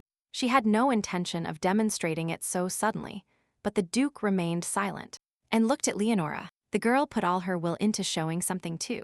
She didn't understand why nothing was working. "Oh God," exclaimed the Duke, observing her efforts. "You need to go to the bathroom urgently," he declared, lifting her into his arms without listening to her objections. But he said that there was absolutely nothing to be ashamed of. Everyone goes to the bathroom sometimes. Leonora didn't know why he couldn't understand her. Suddenly, she finally managed it and hurried to show her father how she summoned magic of exactly the same color as Enoch's. Leonora was not born with the skills of a soul knight, but her weak mana was somewhat similar to theirs. So she tried, hoping to be able to trick Gaspard. "Linny," said the Duke, looking at her, and explained that she had the power of summer. "I understand you," thought Leonora. She was grateful that her father finally believed her. Thus, she successfully managed to convince her father, and as planned, she was allowed to observe Enoch's training. He called his little sister to accompany him, and then happily introduced her to his friend. Enoch commented on how cute she was, and Leonora thought about it with annoyance. She didn't know that these boys trained together. Well, Enoch's redhead friend asked if all children looked like that. This boy was Tristan de Saloagulam, the main male character of this novel. Enoch took Leonora in his arms and exclaimed that Tristan must have no eyes if he thought all children looked like that. He pulled the girl so tightly to himself that she could barely breathe, and exclaimed that Ziolini was 100 times sweeter than any other child. Tristan shrugged and asked what Enoch's little sister was doing at his training sessions. Enoch stated that Ziolini had the strength of a summer night. Tristan commented that it really was rare. It was surprising that 2 summer nights appeared in a generation of Cachanilla. Isn't it amazing? Enoch asked, and stated that Ziolini could even become part of the Knight's Corps. Tristan replied that it was funny because she was a girl. Look at this lout. Leonora suddenly became indignant. Enoch asked angrily if Tristan had decided to neglect his little sister now. He grabbed his friend by the neck and asked if that was the case. He really wouldn't let him go. What an idiot. Enoch grunted, and at that moment they called him. Serbaristan, Enoch and Tristan's fencing teacher, appeared and said that there was no combat scheduled for today. And Leonora thought Tristan had been the first to initiate a conflict, but for some reason, it was Enoch who started receiving scoldings. "Sir, you have finally arrived," said Tristan, immediately stopping the fight. Serbaristan said that since the little Duchess was here today, special attention should be paid to Laura's control, especially regarding Enoch, and Leonora again noticed the strange attitude towards her brother. But it was necessary to see how well-trained he was. Enoch took his sword. He seemed extremely determined. He was going to use his powers. Both boys looked at each other, and then looked at the power they were capable of summoning. The summer knight's aura was very different from Sylvie's. Leonora could see it with her own eyes. It was also quite obvious how great the level difference was between them. "Enough," said Serbaristan, and ordered Enoch to stop using his aura. The boy objected that he could do more. Serbaristan said that Enoch and Tristan were on very different levels to begin with. So Enoch didn't need to try to keep up with him. He just needed to listen to what the teacher told them. "Yes, master," said Enoch, lowering his sword. Leonora thought his stance looked better. Tristan looked quite triumphant. Leonora noticed there wasn't a drop of sweat on his face, and that infuriated her. Suddenly, Tristan turned to the girl as if he heard her thoughts. "You," he said without looking away from Leonora. He asked angrily why she was staring at him so fixedly. Enoch turned around at that moment, because he was listening carefully to Serbaristan's instructions, and he couldn't interfere with what was happening to Leonora. Tristan declared angrily that he wouldn't give her a break just because she was small, and that he wouldn't allow her to laugh at him. It was a typical reaction of a protagonist with a broken personality, who grew up in harsh conditions, under all kinds of restrictions from his stepmother and stepbrother. The boy yelled at her. He didn't understand what she was muttering. Leonora said she looked like that because Tristan was handsome. This surprised the boy, and seeing his confusion, Leonora said he was handsome, especially his eyes. Then she added that she was wrong and wouldn't look at him like that again, and then she apologized. Tristan felt ashamed and said there was no need to apologize that way. Leonora thought about it, because just now the boy himself was acting as if he were willing to hit her if she didn't apologize. Then she heard shouts for Enoch to stop, and the girl got angry because someone dared to torment her brother. Soon Enoch was walking slowly along the path, and Leonora thought the boy was already tired from training, but he still carried her on his back. Still, the feeling of guardianship and care towards his younger sister was very developed in him. Leonora asked Enoch if he would like to become stronger. The boy's answer was sudden. He said he didn't want to, and she didn't understand why. Enoch explained that this was because, no matter how hard he tried, he couldn't become as strong as Tristan and his older brothers. But he is only the third in the family, which means he cannot enter the Knight's Corps. He will simply live for his own pleasure, Leonora. She was simply indignant at these words. What was he saying now? After all, if everything continues as it is, he can't even imagine what future awaits him. Enoch is a fool. Soon, several days passed since the training session that Leonora had attended. "Roberto," the girl exclaimed, looking towards the kitchen. She wanted to make sure everything was ready. The cook replied that, of course, since it was a personal request from the young Duchess. Roberty realized that the lady had also asked last time, and now he wanted to know why Leonora was doing this. The girl said it was for secret training. Therefore, no one could be told the secret. Roberty smiled in agreement. He assumed the girl was bringing all that food to some stray cat. The conclusion Leonora reached after several days of observation was that Baristan, or whatever his name was treating his students unfairly, and the constant comparison with Tristan was causing Enoch to lose motivation. Another obstacle is Enoch's own attitude, so it's time for Leonora to show what she's worth. If he has no motivation, she just needs to create it, and Leonora was a professional at that. Her secret ally for secret training was somewhere here. She called for him to come out while she was still being nice, and then she loudly called for the grizzly bear. Enoch Cachanilla, in the original work, was born with a lazy temperament. Unlike his older brothers and his father, who were always busy, Enoch lived differently. He appeared most often in episodes where he played with Leonora, and she, of course, also liked that Enoch played with her. But now, with her memories back, everything was different. Enoch couldn't live the carefree life of a third child, because the best way to change the future would be if Enoch became stronger and managed to get the elixir. But if everything continues as it is, only death awaits Leonora. However, she knew very well what made a person stronger, and now she called Grizzly, whom she had already ordered several times to come out. Finally, it emerged from the nearby bushes with a furious roar. Leonora even backed away surprised. She managed to stay on her feet, although not without difficulty. This infuriated the girl, and she rushed to deliver her own blow. She exclaimed that she had already warned him that they would only play after training, and if he did it again, Leonora would get angry and punish him. Some time ago, she accidentally found a grizzly bear that had lost its mother in the Duke's garden. She came every day to feed and tame it so it would help her in her long-term project of strengthening Enoch. Turn left, she ordered Grizzly, and he did so. Then she ordered him to roll to the right, and then she praised the bear. Since he had done so well, she could give him a treat, fish marinated in honey. Seeing Grizzly devour the treat, Leonora was surprised that it was so tasty for him. In the first place, it was impossible to tame a grizzly bear strong enough and mature enough to crush a stone with one hand. But this is only possible if you are a tamer, like Inez, who used mana to control animals. Leonora used the recipe from the original that Inez would later discover, but she never thought she could master it so quickly. Maybe she was just a genius. The grizzly's training was a success. Now it's Enoch's turn. Maybe she was a little cruel to the boy. Leonora ordered Grizzly to follow her.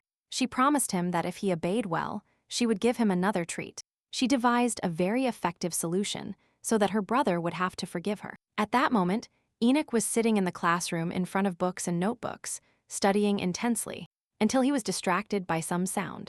It was Linny who approached his window and was now trying to get his attention. Suddenly the girl fell, and Enoch immediately became alarmed and exclaimed that he would come to see her now, that she would let her wait a little longer. "What is this?" he shouted with fear, seeing what was happening there. It was a huge monster from the forest heading towards the girl. Enoch shouted even louder. Leonora thought that falling at that moment was not her intention, but in any case, Grizzly played everything according to his many years of training. "Leonora, get up," cried Enoch, running quickly towards them. He dropped to his knees next to the girl, lifting her up and asking her if she was okay. A loud crack was heard when the bear stepped on a fallen tree branch, and it broke under its weight. Enoch grabbed a stick from the ground, ready to defend himself and his sister. "Go away," he shouted. He didn't understand how such a monster could have gotten there. The grizzly bear growled angrily as it approached. Its eyes glowed red. Enoch was using mana to enhance his simple weapon, and Leonora knew in advance that this would happen. So she created a water aura shield for Grizzly. She believed this would be enough to awaken Enoch. She ordered Grizzly to move away a bit while Enoch decided what he should do. The bear growled again. Leonora realized that he thought she was asking him to come closer, which was not foreseen, and Enoch told his sister to stand up quickly. Leonora thought her brother was very scared. "Linny," said Enoch with tears in his eyes. "Don't be afraid," he said, still trying to encourage the girl. He hugged her and told her that her brother was here, which meant everything would be okay. Leonora thought all this was extremely touching. Nobody had treated her like this in her past life. She allowed herself to close her eyes and give in to the feeling for a moment. Enoch encouraged her. Although in reality, he was the one most afraid there, Leonora didn't even understand what to do now. But if Grizzly approaches and Enoch starts asking for help instead of fighting, the whole plan will fail. You can't even get rid of such a small monster. Suddenly, a completely unexpected voice sounded. It was Tristan who said that Enoch Cachanilla now looked simply pathetic. "Get lost," the boy said, and Leonora didn't understand what the hell Tristan was doing there. He put so much aura into his words that it was incomprehensible how such a small child was capable of such a thing. However, Tristan's aura-filled words had no effect on Grizzly. Then Leonora herself started giving orders to the bear. She told him to leave already, to return immediately to the forest. Grizzly listened and understood her silent order. It walked slowly towards the forest, thinking of the delicacy, and Enoch sighed after it that Tristan was simply incredible. Enoch admired that his friend already knew how to give a touch of aura to his words. If not for his appearance, something irreparable could have happened. Enoch started to thank Tristan, but Tristan objected that there wasn't much to thank him for. Tristan looked at Leonora out of the corner of his eye, clearly expecting something from her. The girl thought it was extremely funny, since Grizzly had actually left because of her order, and not because of Tristan. She tried to smile and said that Tristan was very cool. He replied, nothing special. But Leonora continued to admire him because she decided to give this idiot the praise he wanted. Enoch was visibly saddened by everything that had happened. Tristan reminded them that it was time to train and told Enoch to accompany him. Leonora pulled Enoch's finger to get his attention. She looked at her brother and thanked him. The boy asked, surprised, why she was thanking him. She said it was for coming running to protect her. Enoch said that's how it should be, because he was her older brother. He must protect his beloved little sister. Enoch reached out to stroke Leonora's hair, reassuring her. No, the girl thought with sadness. That attitude was not at all common for her. She knew well a world where such kind feelings do not exist. And so Enoch returned to training to fight using aura. He needed to be even stronger. The aura needed to condense. He tried again and found himself falling onto hard ground.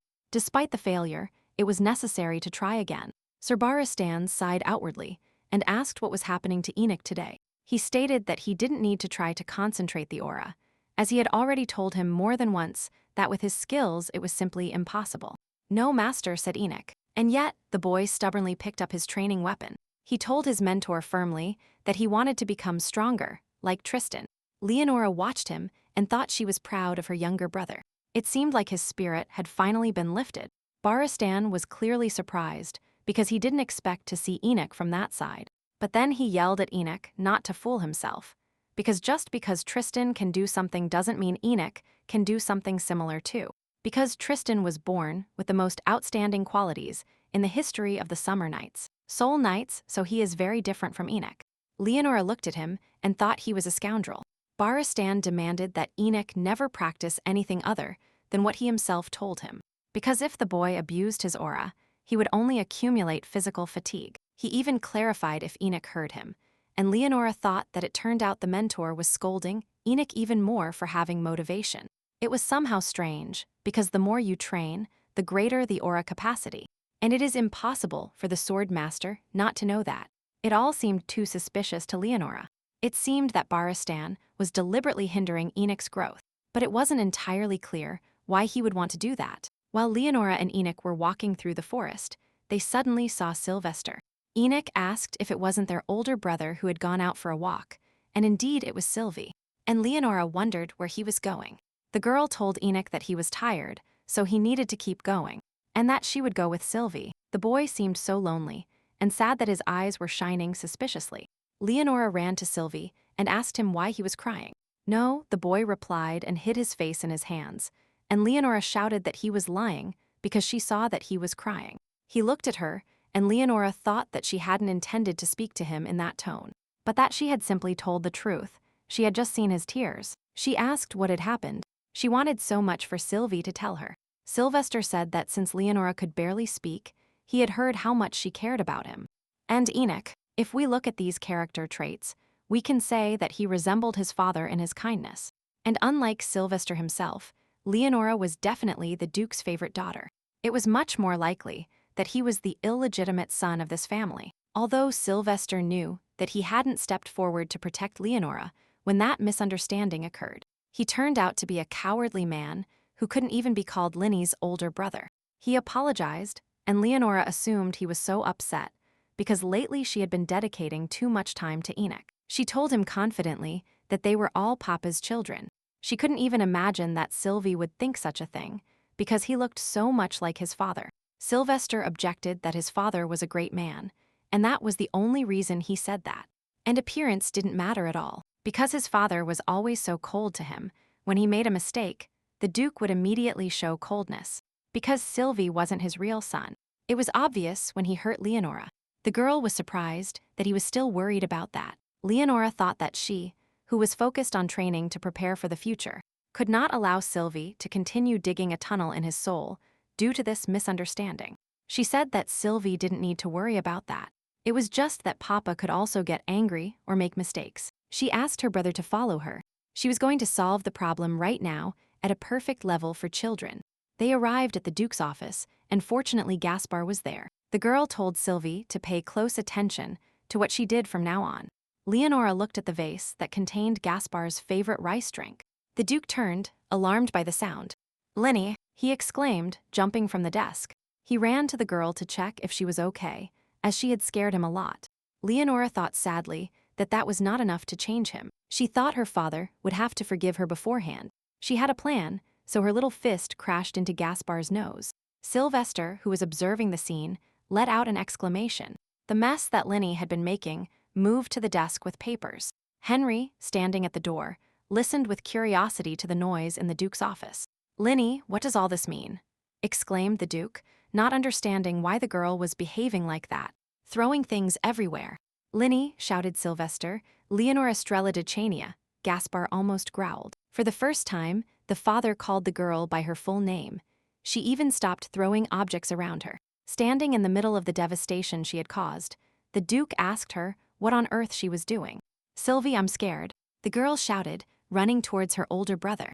"See," she whispered quickly, trying to explain that Papa could also be angry, because he was also a living person who experienced the simplest feelings. Sylvester turned to Gaspar with a guilty expression, first calling him father, but then correcting himself and calling him head of the family. He explained that Leonora had caused all that chaos because of him, and then asked the Duke not to scold her too much. The Duke asked what Sylvester meant when he said that all this happened because of him. The boy sighed and began to explain what had really happened there. "I see," said the Duke after listening to his story. He asked if Sylvester had really been worried until now about using aura properly back then. "Sylvester," said the Duke, looking at the dejected boy. He explained that it was completely natural to make mistakes and awkwardly control one's own emotions. And the Duke also admitted that he himself was not as perfect as the boy thought. After all, Sylvester was still a child, for whom it was normal to make mistakes and reflect on them. "Ah, I completely forgot," Leonora thought upon hearing the Duke's words. In that past life, they told her she was a useless bitch who was fed and protected for so long, but that she couldn't do anything to even start paying for her existence in her past life. She heard this at a much younger age than Sylvie. It reminded Leonora of too many things she would like to forget forever. It would be good if in her past life her father was Gaspar, a father who comforted her, but the past could no longer be changed. But this serious conversation seemed to clear up Sylvie's misunderstanding. The boy thanked the head of the family for talking to him. Again, he couldn't call the Duke his father out loud. Leonora didn't like that tense atmosphere at all. She approached Sylvie and told him she felt that her father got annoyed when he called him head of the family. "No, Leonora," objected the Duke, but the girl said she had clearly seen her father frown. "Is it true?" Sylvester asked hopefully. The Duke asked if the boy himself didn't find that address a little cold, since he hadn't yet received any title, but of course he could call him that if he wanted. "That's it," said Sylvester, and said he could call him father. "Papa," Leonora said clearly with a smile, and said that if it came to it, she could simply call Papa Papa. The Duke commented that Sylvie didn't need to be so polite. Then the boy said, looking up. Finally, he dared to call the Duke Papa, after which everyone remained silent for a while. "Now it's better," said the Duke. Embarrassed, Sylvester said that he would probably go then. Leonora slapped her forehead, thinking that if everything ended there, then men were all fools. Now the Cachanilla Duke's family is just missing a screw. First, we must take care of Enoch, and then we can involve everyone else. Leonora went to her room at night. She took the book, anxiously awaiting the moment when the next chapters would appear. There is no progress in the original, so there is no information. Fortunately, since then no one has appeared from the Imperial Palace, perhaps due to Lucas's firm refusal, who declared that he had no intention of letting the young Duchess go anywhere. The more Leonora thought about it, the more convinced she was that making Lucas her ally was a good decision. The accidental appearance of the interloper in Leonora's father's body was dangerous, but she and Lucas would find a solution. Now was the time to focus entirely on Enoch's training. Knowing only the theory, Enoch's training will be too limited. It would be good if she could bring the person who was Tristan's true mentor in the original. Leonora wondered why there were no side stories in the book. There would have been a lot of useful information in Tristan's side story. Suddenly, the girl noticed something new, unusual. She didn't remember if she had seen it before. It had really always been there, but it was still transparent, so Leonora didn't think she had seen it before. Suddenly, something even more unusual happened. A ray of light seemed to point something out to her. Leonora wondered if there was something in that direction.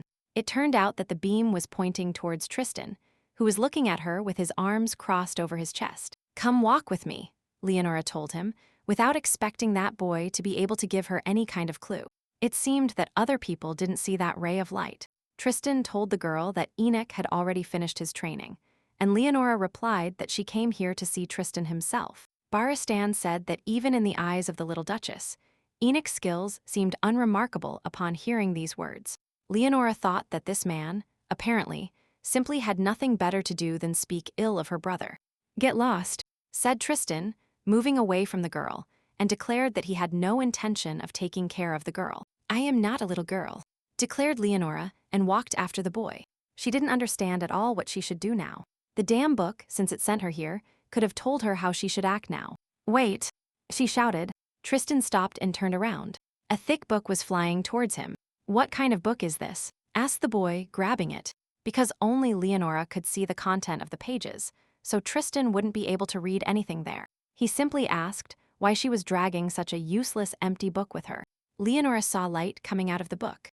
It was a reaction to the character written inside when touching the pages. And only Leonora saw this, so she said she needed the book to practice writing. She extended her hands towards Tristan and asked him to return it, because she needed to see what changes had occurred in the book. Tristan told the girl not to look at him like that, because that kind of look ruins his mood. He told Leonora not to be mistaken in thinking that everyone would love her just for being a little girl. But the girl didn't listen to his words.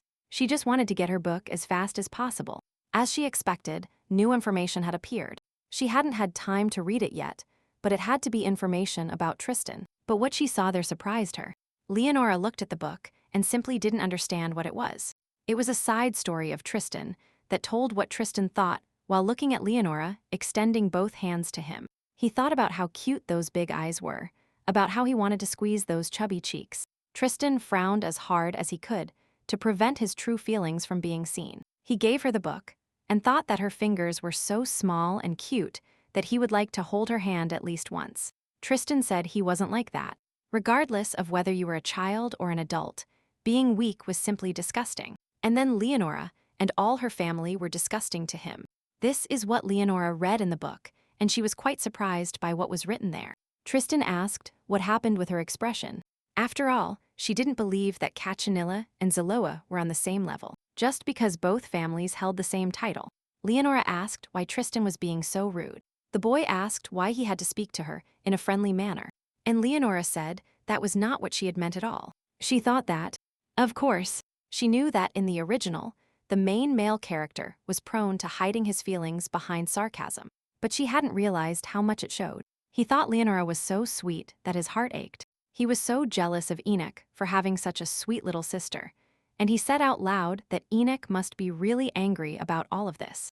After all, such an obsessive creature clings to him every day. The book said that Tristan was incredibly regretful that he didn't have such a sweet sister. And it was also written that the boy was always told that Enoch's aura was stronger than his, so he would have to work 10 times harder. It was unacceptable to become a disgrace in the history of the Saloa family, which gave birth to outstanding people with the aura of summer nights, being cast aside by Enoch, who was also born with the aura of a summer night, but didn't belong to the Saloa family. Tristan tried again and again to compose himself and remembered Baristan's reprimand. After reading this in the book, Leonora thought he had discriminated against Enoch for some reason. And Enoch was not weak at all. Baristan was the main culprit for Tristan's obsession, the constant fear of losing that led him to hinder the growth of Enoch's power. Leonora wondered why the leader of the Knights Corps, who led the summer nights, had decided to go so far. Another text appeared, and Leonora realized that that was what she needed. It was about a suspicious swordsman that Tristan met. It also said what the gray-eyed swordsman said. There was no need to waste precious energy trying to keep others under control. And the boy, who had lived his whole life with the obsession that, as a summer knight, he should not allow anyone from another family to surpass him. He accepted these words and put the swordsman's advice deep into his heart. Tristan asked the swordsman to say his name, but he replied that he simply didn't have a name to introduce himself with. But if Tristan wants to become his apprentice, he will have to prove his potential at the Country Foundation Festival. Then he will decide whether to take the young duke as an apprentice or not. Leonora realized that, definitely, it was the same man who had been Tristan's true master in the original story. And it would be good if he also became Enoch's master. It seems that this man will appear at the annual festival, where a swordsman competition is held, and where proving one's potential means winning the tournament. Leonora thought that it was her brother Enoch who had to prove his potential then.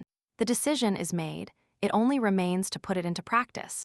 And now Enoch was running towards her and waving his hand, asking her if his little sister missed him.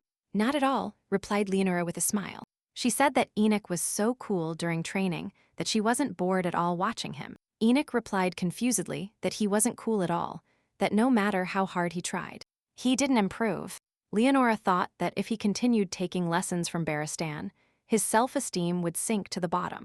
It was understandable, since you heard about your own uselessness every day. Enoch sighed and said that even if he lacked talent, he would keep trying.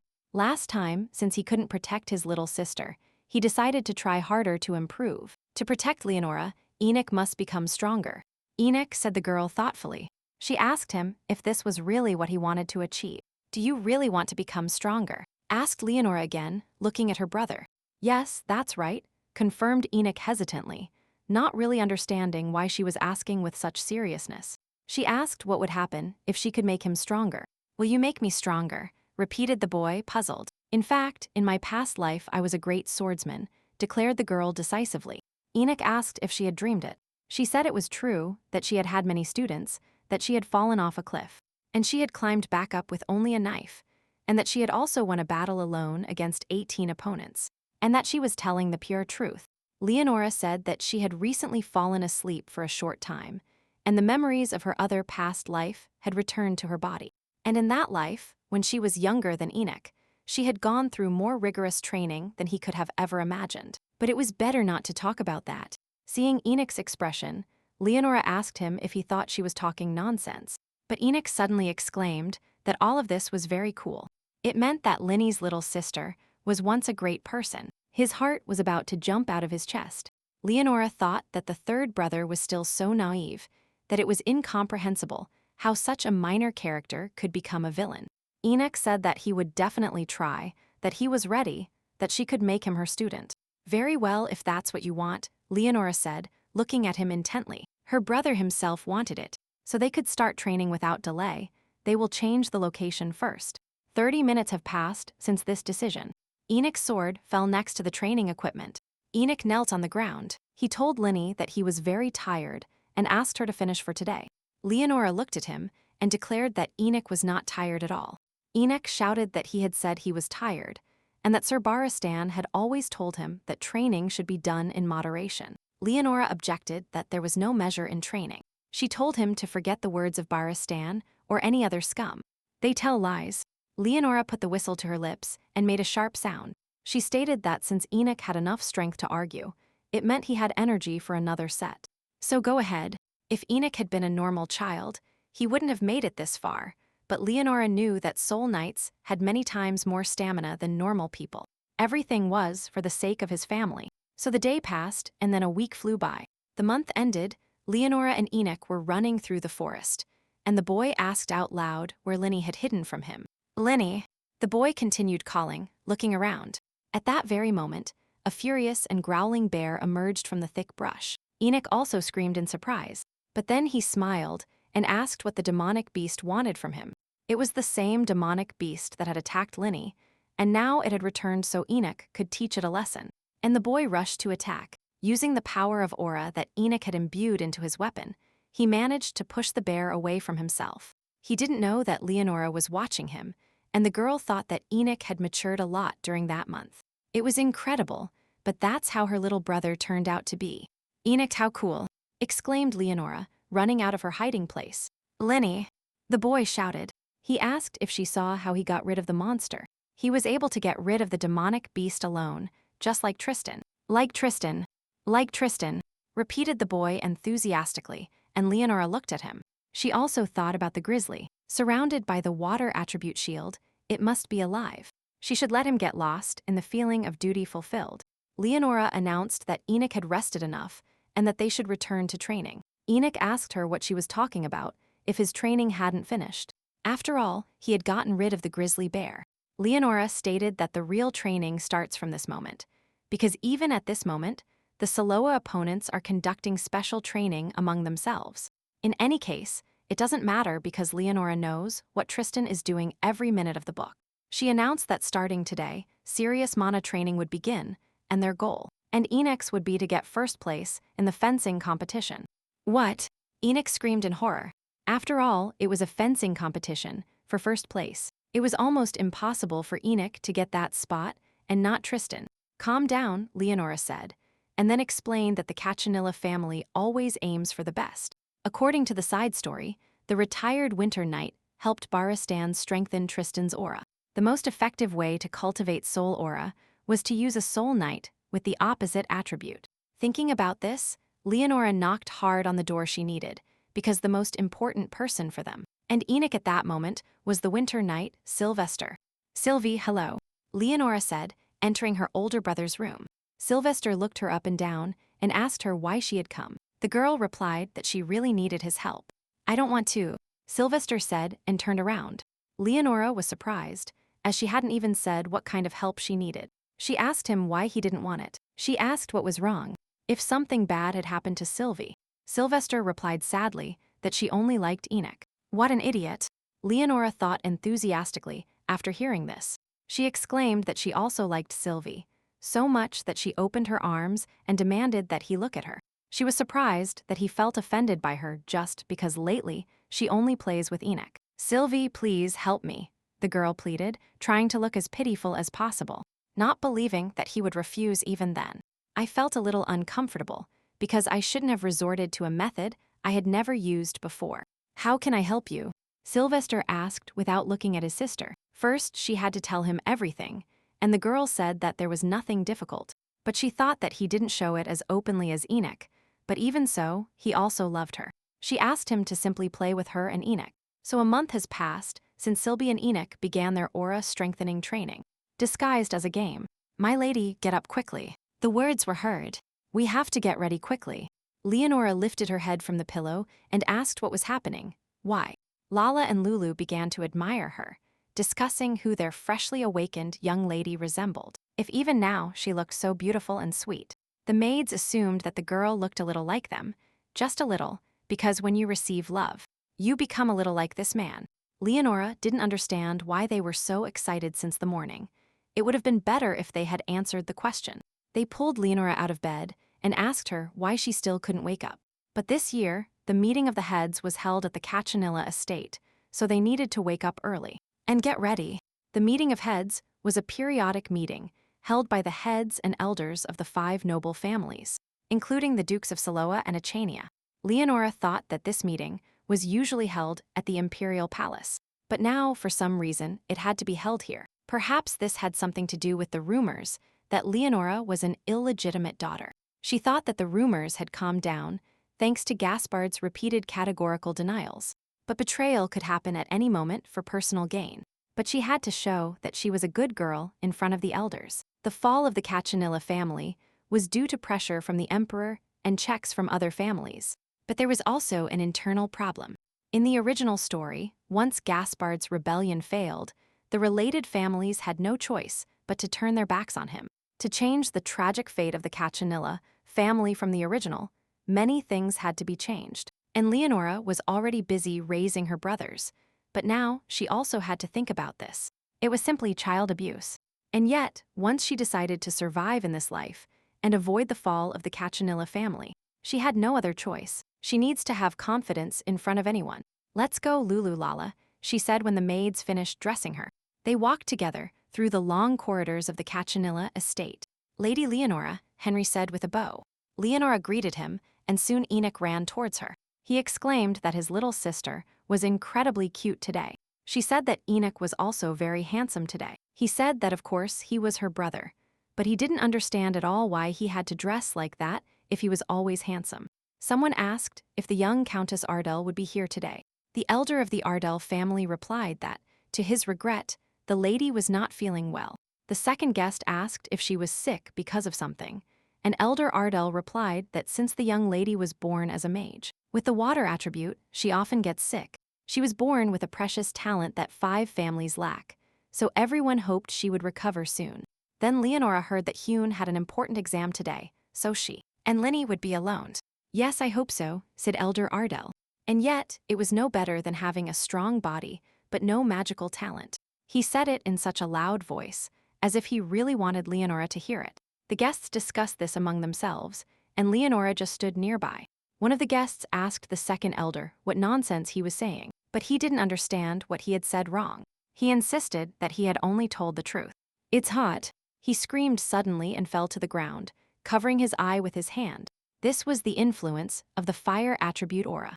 "My lady," screamed those who noticed the glowing sphere in Leonora's hand. Leonora thought that Cachanilla would never stay quiet and on the sidelines from now on. That would be the family motto. Everyone started whispering that the young Duchess could use aura at such a young age. She was clearly a genius. But Elder Ardell screamed that it didn't matter now, because a direct descendant of the Cachanilla family had brazenly attacked him. The elder, Leonora clasped her hands modestly and said humbly that she just wanted to make friends with the elder uncle. Everyone liked it when Linny showed magic, so she thought he would like it too. She apologized with a smile for any pain this might have caused anyone. "And you call this an apology?" shouted Elder Ardell. One of the guests commented that, in his opinion, these were quite sincere apologies and, in general, it was unclear how anyone could get so angry about a small childish joke. After all, one could be more lenient with a child. Elder Ardell couldn't understand what was wrong with everyone. The Duke approached them and asked them what was happening there, why there was so much noise. The leader of the elders' meeting, Carden, told His Excellency that the young Duchess had the talent and the aura of a summer night. Gaspar said he already knew, so the elder asked why they weren't notified about this. Gaspar replied that no one could imagine it would make so much noise. Leonora Cachanilla was a descendant of the Cachanilla family, and sooner or later the power would manifest, so it made no sense to react as if it were some kind of surprise. Carden wanted to say that the young Duchess was an illegitimate daughter, but Henry intervened and told the Count to be careful with his words. After all, the young lady's talent is a great hope in the era of the loss of attribute magic. Attributes. It is true that not all direct descendants of the 5 great families are born with the talent of a soul knight. The Villeneuve Empire was once full of mages and magical swordsmen comparable to the sorceress kingdom of Acheria. But over time, the life force of soul knights became weaker and weaker. Leonora thought that since things had turned out this way, maybe she should annoy everyone a little more. She went and created another magic sphere, only this time it was different. When all eyes turned to her, she declared that Linny could do even more. The audience perceived an aura of frigid attributes in this, which indicated that the young lady was a legendary soul master, like those born only once every million years. Some commented that they immediately understood that the young lady was special. Leonora thought that everything was a lie. All those people had turned their backs on her as soon as the rumors arose about her being an illegitimate daughter. But if she continued, her trick of condensing mana and turning it into aura would be exposed. She called Lal and told her she wanted to sleep, and the maid realized that her mistress was tired. Carden asked the young lady to demonstrate again if she could also control the water attribute Leonora. Hidden behind Lal, she thought it was enough for today. She had demonstrated all her abilities from now on. She had to select those who truly cared about the fate of the Cachanilla family. The guests demanded that the lady show her magic again. Let them see her extraordinary abilities. Enough. The stern and unequivocal answer came. Gaspar turned to the guests and announced that Ziolini wanted to sleep. "Excellency," exclaimed one of the guests, "was it really so important that the young lady asked to sleep when issues were being decided upon which the fate of the family depended?" The Duke at first remained silent in the face of such pressure. Leonora wondered if the guest was serious. He dared to be so rude to her dad, but Dad still wouldn't do anything to him because he was too kind for that. The next moment, Leonora's eyes widened in astonishment. Dark magic swirled around the insolent man, and he began to cough. "How dare a pig squeal here?"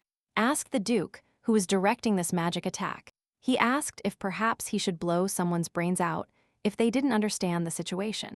Leonora realized that now that body was clearly controlled by Lucas. Even she herself was often confused when looking at that face. Aura has its own unique characteristics, which makes it difficult to manipulate unless it is aura itself. But Lucas can manipulate Gaspar, the shadow of the Shadow Knight, freely. Leonora couldn't understand how such a capable man had managed to fall into Gregor's trap. Judging by what was happening, it made sense to fear that Lucas would actually kill his victim. "Father," Leonora turned to the Duke. She grabbed his pant leg and looked into his eyes, persuading him to forgive everyone. And the Count. After all, he did it with the future of the duchy in mind, she said. The girl didn't think Lucas would attack Cardin for her. He probably did it simply because a person below her, in status, dared to neglect Leonora so much. Be that as it may, if they do something wrong in Gaspar's body now, later they won't achieve anything with him. Then Leonora began to persuade her father to calm down. The Duke lowered his hand, and the magic stopped attacking. The Count fell to his knees, trying in some way to come to his senses. The Duke coldly announced that today's meeting was cancelled. Everyone had to get out of there. Leonora smiled and wondered what way of speaking that was. "Well, what do you want?" Lucas asked the girl, looking at her. Leonora asked directly if Lucas had gone crazy, because her father would never have done something like that. Instead, he had perfectly pretended for 3 years, and now he had decided to show his character without thinking at all about what would happen if they discovered him. Lucas replied that if they caught him, they would catch him, and then he would just need to recover his mana. Leonora asked him what he was talking about now, as if he had completely forgotten their agreement. They needed to find out who had put Lucas into Gaspar's body, and she was going to help with that, so it was necessary to act calmly. Lucas cleared his throat and said that if you look at it that way, it's a bit similar. She asked him what he was talking about, and Lucas replied that when they were alone. She stopped calling him father. It was interesting. Leonora suggested calling him that. She thought he had such a character, as if he hated all the children in the world. She didn't understand why it was necessary to address him in a way that wasn't appropriate. And yet she said it. She called him father. "Father," the girl repeated, looking fixedly at his face. She didn't understand what expression appeared on him. Perhaps it meant that it irritated him and that she shouldn't call him that anymore. Leonora smiled as sweetly as she could and told him that he didn't have to worry anymore, that she wouldn't call him that anymore, and asked him not to be angry with her. Having said this, the girl approached and closed the door behind her. The Duke was left alone. He remained with his face covered by his hand. He told the girl that she considered only Gaspar as her father. This wasn't her intention, Leonora thought as she entered her room. She thought it had been a very long and hard day, but she still needed to check the original before going to sleep. Leonora put the great elder in his place today, proving to everyone that the Cachanilla family cannot be treated carelessly. Suddenly, the girl realized that someone had arrived. She didn't know who it could be at that moment, and she decided to pretend she was asleep just in case. The door opened slightly, and it became clear that it was maids. Lulu and Lala made sure that the little one was already asleep. She must have been very tired today because of the elders. They heard that His Excellency was very angry with Count Cardin, who had treated his lady with disdain. Both girls were very surprised when they heard this. After all, the Duke had always been an extremely merciful man. But it was still a big problem, Lala said. After all, they say that His Majesty was very angry because the Duke did not allow the young lady to be taken to the imperial palace. And he even said that he was going to confiscate the lands and properties that he had given to the duchy. It seemed like nonsense. He had given it all himself in recognition of his contribution to the war. Apparently, they were going to pull a scam with the documents, saying that there was a mistake. And that is even though he knows that the ship with the lady was shipwrecked, and the Duke's condition and position are not very good. This meant that he was deliberately exerting pressure in this way, knowing that the Duke's family was currently going through financial difficulties. So Leonora found out that they were not rich from the beginning. And the next day, she asked the Duke if the Emperor was really going to take all their money away. The Duke asked her where she had heard about that. Leonora replied that it was all because they hadn't sent her to the palace. The ships sailing with Noel's were loaded with goods to trade with the merchants controlled by her father, Marquis Iron, which caused Cachanilla to suffer huge economic losses, and Gaspar, in order not to cause material damage to the Marquis, who had already lost his daughter. He even compensated him for all the losses. Leonora believed that her father was a fool. The Duke looked at Linny's face and asked her if she was okay. "Dad," exclaimed the girl. She thought that if the Emperor took their money away, they would definitely go bankrupt. "No," the Duke replied decisively. He told her not to even think about it, that he wouldn't send her to the palace to save money and properties. Leonora replied that she didn't even intend to do so, but in fact before, she might have allowed such a thought. But she didn't want to go to the palace at all, so she had no need to do this. If Leonora goes to the imperial palace, nothing will change. Cachanilla will also be destroyed, only without her. So Leonora told her dad that she wanted to go somewhere to play. Another way to protect the property should have been found, for example, Ardell, a city of entertainment and pleasure. The family of the Count and Countess Ardell were fifth-generation aristocrats, and like the Cachanilla family, they ruled the southern part of the empire called Ardell, and they had an incredible amount of money. But with the coming of power, the Count's daughter became ill. It was a serious illness. In the original story, it was Anise who cured her illness, thus gaining immense wealth and a powerful ally. But now Anise was younger than Leonora, so she couldn't leave the imperial palace yet. If Leonora, instead of Anise, cured the daughter's illness, the Count would be happy to help the Cachanilla family protect their properties from the Emperor. But only this, thought Leonora. "What are you doing here?" The girl asked Tristan, sitting in the carriage. The maid explained that the young Duke had said he had business in Ardell, and Leonora asked if Saloa really didn't have its own carriage. Tristan said that there were too many people in Saloa, and that nothing could be done. Leonora thought he was an idiot, and she could see right through him. She sighed and said that soon Cachanilla would become poor, and that they would no longer be able to take Tristan. The maid exclaimed that Cachanilla would never become that poor, and that the lady would undoubtedly be able to eat delicious food for the rest of her life, as she was doing now. Tristan asked if Leonora was saying now that His Majesty was demanding the return of his property. Leonora noticed that he seemed to be following the rumors. She said she would rather have money than candy. Tristan thought that even Leonora's breathing was sweet.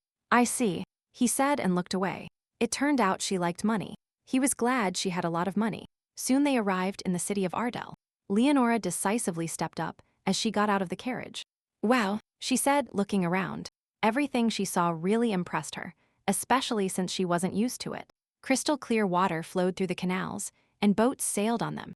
On the shelves of the commercial galleries, you could see a wide variety of fruits. Leonora couldn't help but let out a shout, as everything around her was simply impregnated with the smell of money. Suddenly, Tristan handed her a handkerchief. He realized that Linny didn't seem to be familiar with the smell of the sea, and then added that it would be a little easier if she covered her nose. She listened to the advice, but in reality, she was simply inspired by the smell of money. At that moment, Enoch ran towards them. He was glad that Linny had finally arrived, but he was surprised by the handkerchief the girl had in her hands, and asked her what it was. Leonora said that Tristan had given it to her, but she didn't understand what was so special about it. Enoch ordered that the handkerchief be thrown away immediately, as he had another one. Leonora asked why it was necessary to throw away a good scarf. Enoch took his own embroidered handkerchief from his pocket. He said it was the older brother's responsibility to give the handkerchief to the younger sister. Leonora thought that the scarf had a completely different meaning in the original. Tristan also gave the scarf to Anise. This was done during a declaration of love and fidelity. He was still young, so he gave it to Leonora not because he loved her, but it still meant something. The girl asked the sad Enoch to calm down. Enoch glanced sideways at Tristan and asked something, calling his friend an idiot. Leonora thought that perhaps she was imagining it, for her youngest son had always been so kind. Although lately, he had begun to show his temper more and more often. The girl suggested that this might be due to training that was too hard. The sun shone brightly, setting on the horizon and illuminating the sky above the villa. "It's strange," said Leonora. After arriving in Ardell, Tristan seemed to be in a very bad mood. According to what the girl heard, Duke Saloa also came here. Something was still bothering the girl a lot. She took a book out of her bag, which she had shrunk with the help of magic. She was going to find out why the Saloas had come to Ardell. Get up quickly, Tristan, Baristan said sadly, standing next to the boy with his arms crossed over his chest. Tristan lay on the ground, completely exhausted. Despite having swung the sword 1,000 times, his hands were covered in blood and calluses. Baristan didn't care about any of this and continued to urge him. He shouted that it was enough to pretend that Tristan had to get up quickly, because it was simply embarrassing. Since the Duke was watching them. Enough, said Duke Saloa, who had been watching the procedure. Then he added that everything was so pathetic that there was no point in watching it anymore. He heard that Zachary Cachanilla had freely created an aura sword when he was Tristan's age, and he seemed to be on the verge of embarrassing the whole family with his incompetence. Useless child, said the Duke sadly. Tristan couldn't lift his head while listening to all this. This is what Leonora read in her book this time. It was immediately obvious who the main character was. It is simply impossible not to be traumatized by being surrounded by such vile people. A terrible upbringing and the society that surrounded him, of course. Those were all banal cliches that the main character had to go through. Leonora would like to think that way and simply walk away from this situation. But now for her, it was no longer just a world inside a book. Just as she, part of a family of minor characters, lives a real life, Tristan's trials, expressed in a few lines, were also real. Is he going through terrible times now at such a young age? Baristan, thought Leonora, was still the man who had to be eliminated, if only because of his attitude towards Enoch. She thought that if she looked carefully enough, she could find a reason to get rid of him. As he was a typical villain, he obviously had to do some bad things. And by chance, they were now in Ardell, the city of pleasure since, for example, the Gold Rush gambling house was located here. The gambling house manager greeted Sir Baristan like an old acquaintance. He said that since Sir Baristan hadn't been there for a long time, it was necessary to make up for lost time. And then he asked who was the one coming with him. Tristan looked very sad. Baristan said with a laugh that this was a direct descendant of the Duke of Saloa. It was about time this boy also experienced this place. After all, this was a gambling house that every aristocrat who came to Ardell had to visit. So Sir Baristan ordered a game to be prepared for him as soon as possible. Leonora watched them from behind a column and wondered what kind of psychopath he was. She didn't understand how someone could drag a child into a gambling house, as it was a banal romance novel. Leonora, of course, expected the guy who bullied the main male character to be doing something bad, but she would never have thought he would do such terrible things. Leonora had an invisibility cloak she brought from Cachanilla, but she had to be very careful because her opponent was a soul master level person. Following Baristan, Leonora reached a separate room where there was a table with traces of a violent drinking bout. The manager looked at this and smiled. He asked if Sir Baristan wanted to get straight to the point. Ah, yes, speaking of that, Baristan said he had prepared something. Please forgive me, Sir Baristan, said the girl who bowed to them. The girl suddenly grabbed her head, as if she were suffering from a severe attack. Sir Baristan growled at her that they were talking about important things. How dare she interrupt? Forgive me, please, forgive me, pleaded the girl, and Leonora thought that he himself had asked for alcohol earlier. The girl bowed unusually low and sank to the floor in a pose that represented her mission. Leonora guessed that the girl was a slave. Slavery was illegal in the Villianan Empire, and Sir Baristan yelled at her to get out of his sight. Good thing Leonora brought the magic recording instrument with her, just in case. Now is the perfect time to turn it on. Baristan said it was time to get back to business. As a representative of Duke Saloa, this time he was going to place aura stones again. 39 of them. Leonora listened with horror about the aura stones because she knew what would happen if they were removed. Wait, Sir Baristan, said the manager. Have you only seen 35 aura stones so far?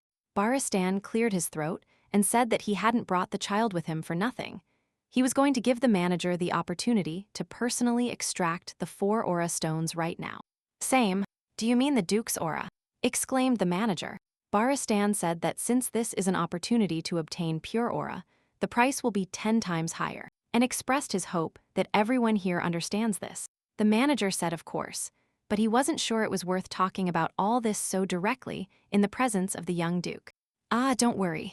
Baristan replied indifferently. He was already very stubborn, so before bringing him here, he hypnotized him.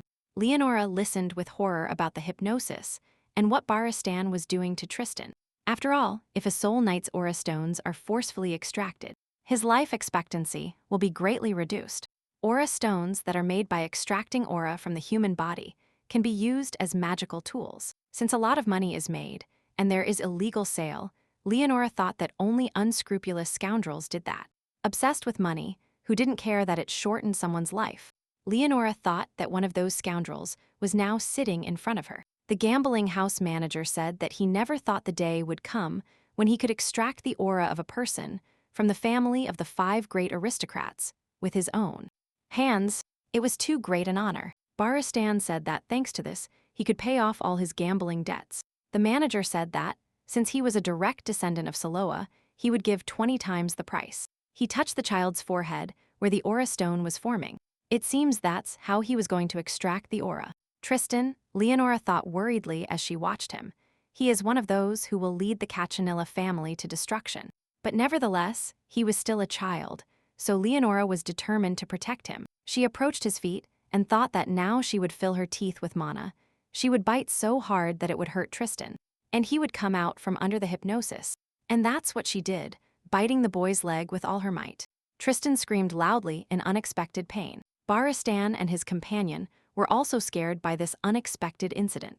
"Young Duke," exclaimed the gambling house manager, while Tristan, who had regained his senses, asked where he was and what was happening. He touched the stone on his forehead and asked what it was. Then he asked the manager who he was and what he planned to do to him.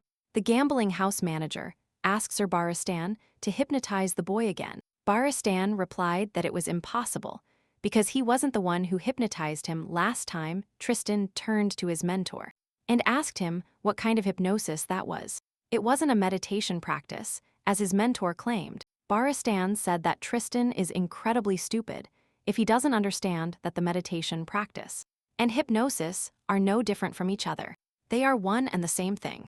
Tristan asked if that wasn't an aura extraction stone, and what kind of aura stones were on the table in front of the mentor. Baristan asked if the boy suspected something. Baristan asked me, his mentor, threateningly.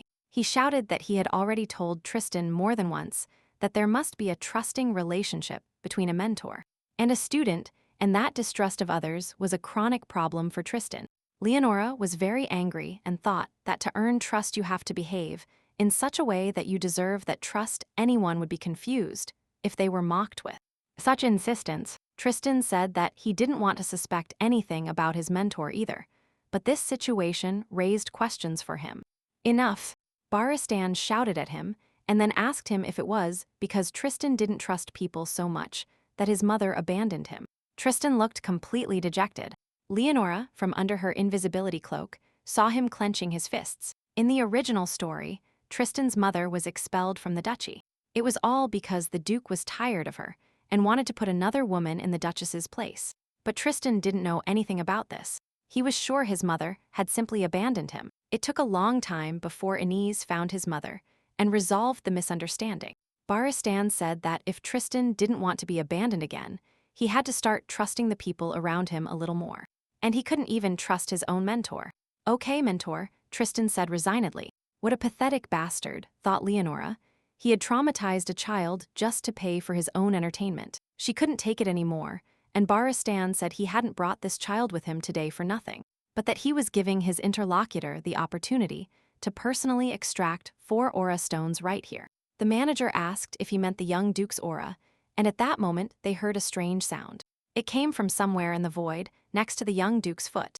It was an artifact that said with Baristan's voice that thanks to this he could settle all his debts, and then added with the manager's voice that as this was a direct descendant of Saloa, he would give the price 20 times more. "Tristan, how dare you?" Baristan shouted, and then declared that the boy was carrying this artifact with him because he doubted his mentor. Tristan said that it seemed the aura that was extracted from him and sold for money was real, and that his aura belonged to a direct descendant of Saloa. The boy asked what would happen if His Excellency found out about this. Baristan muttered that it was all for the good of the young Duke, that he would now explain everything.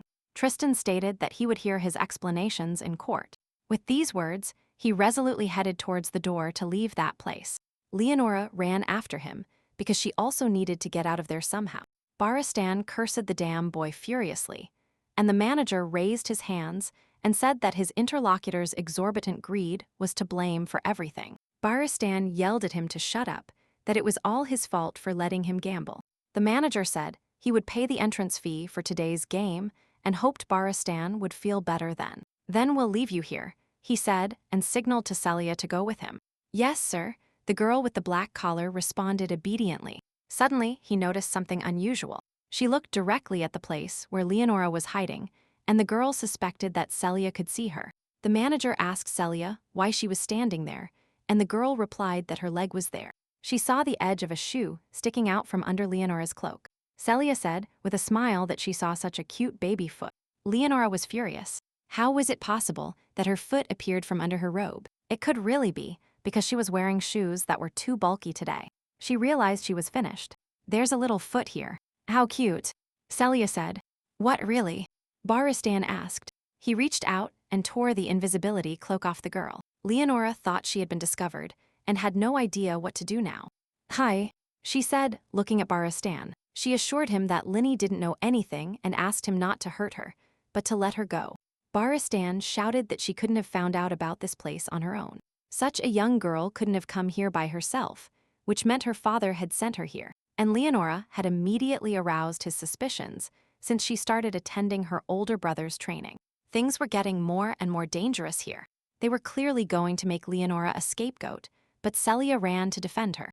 The girl exclaimed that this was just a child who didn't understand anything, so Sir Baristan should calm down. Get out of the way. Baristan growled and threw the girl back with a strong blow. He asked how she dared to stand in his way, the damn slave. Leonora ran to Celia to see if she was okay, and Baristan said that scum attracts scum. He said he needed to resolve this situation somehow, so he wanted to buy that thing from him, and asked him if he had it with him. The manager asked if Sir Baristan was referring to a magical instrument for controlling a slave. He had it with him, and Baristan ordered that this thing be brought here. Celia, he said, and gave the slave the first order from her new master. Kill her, Baristan ordered, pointing Celia towards Leonora. Leonora thought he was going to kill her, blame the slave for the crime, and thus get rid of all the evidence. Celia screamed no, that she couldn't kill the child, that she wouldn't do it. Baristan stated that someone like her couldn't ignore orders and free herself from the magic instrument's control if he said to kill. Then it had to be done immediately. The magic blow caused the collar to tighten around Celia's neck, causing her pain, but she continued to beg her master not to hurt this child. Baristan noted that this slave had some defect and said that the manager should lower the price. Celia, the manager, said, and asked her to think about the child she was supporting financially. If he suffers losses because of Celia, her own son might die. Leonora assumed that that man was holding Celia's son hostage. She thought that even if it might arouse suspicion, in that situation, she simply couldn't stand on the sidelines. That's enough, Celia, she said. The girl turned to her with tear-filled eyes. She felt that this little child was wrapped in magic energy. With a shout, Leonora flew into the air and kicked Baristan. My face, Baristan howled and fell, dropping the tool to control the slave. He didn't expect an attack from Leonora, so he wasn't prepared for it, no matter how strong he was as a soul knight. An attack with electricity-based mana would be a bit painful. It was as if I had been hit by a dozen stun guns at once. Leonora approached the magic instrument to control the slave. It had to be gotten rid of, and Leonora decisively crushed it, stepping on it with all her might. The manager said it was useless anyway, until the magic contract was rescinded. Leonora said that slavery was illegal and that she would report him. Report him? Yes, yes, smart young duchess, the manager said, and then asked if she had any proof. Leonora replied that Tristan had them, but the manager was confident that Duke Saloa wouldn't do anything against him, because he was the main shareholder of the Merchants' Guild that the Duke controlled. Now Leonora understood why he seemed so calm. Apparently, Duke Saloa was conspiring with him, but first the girl needed to get out of there somehow. She had hands, while Baristan was still unconscious. But what will happen to Celia when Leonora leaves here, and what will become of her son? The manager asked what the young duchess would do now. If she wanted to so much, she could buy Celia at a good price, and then he would let them both go. In any case, no one would believe a duchess like her. While thinking, she had no choice but to use that same method. She just didn't imagine she would have to use that thing here. She said that if Duke Saloa didn't do anything, then her dad would, because everyone needed to be properly punished, and with that, she blew the whistle she wore around her neck. Dad gave her this whistle that amplifies sound with aura, so she could call him when and wherever she was. Leonora took the whistle and blew. The manager felt as if blood was coming out of his ears. The toy was unbearably loud. It was night, and the whistle was heard far beyond the building. Leonora thought indignantly that the Duke had told her that if she whistled, he would appear immediately. But it seemed it would still take some time. She didn't know what would happen next, but she needed to prepare. The manager was baffled by her behavior. Suddenly, she burst into tears, as if she were a little girl, and in response to his surprise. She said that children always start crying when things go wrong for them. The manager claimed she had never behaved like that before, but Leonora wished he would shut up because she needed to tune into the emotion. Because not even the most generous father, upon seeing her cry, would let it pass so easily. She didn't understand when he would finally appear. At that very moment, a simply terrible roar came from the ceiling. The manager noticed it too. Stones began to fall from the ceiling, and the girl didn't understand what was happening, even though Leonora had given a signal that she was in danger. But Dad wasn't the type to immediately start destroying the building. The ceiling collapsed, and in the gap, the silhouette of the Duke who was standing there could be seen. He looked at Leonora with a very gloomy and motionless gaze. "Dad," said the girl with tear-filled eyes. The Duke took a quick look at the situation before jumping into the gap. "Your dad is here," he announced, running towards Leonora. But she saw that it wasn't Gaspar, but Lucas, and asked why it was he who was coming here. He lifted her into his arms and told her to first wipe her nose and then talk. Leonora thought it didn't matter.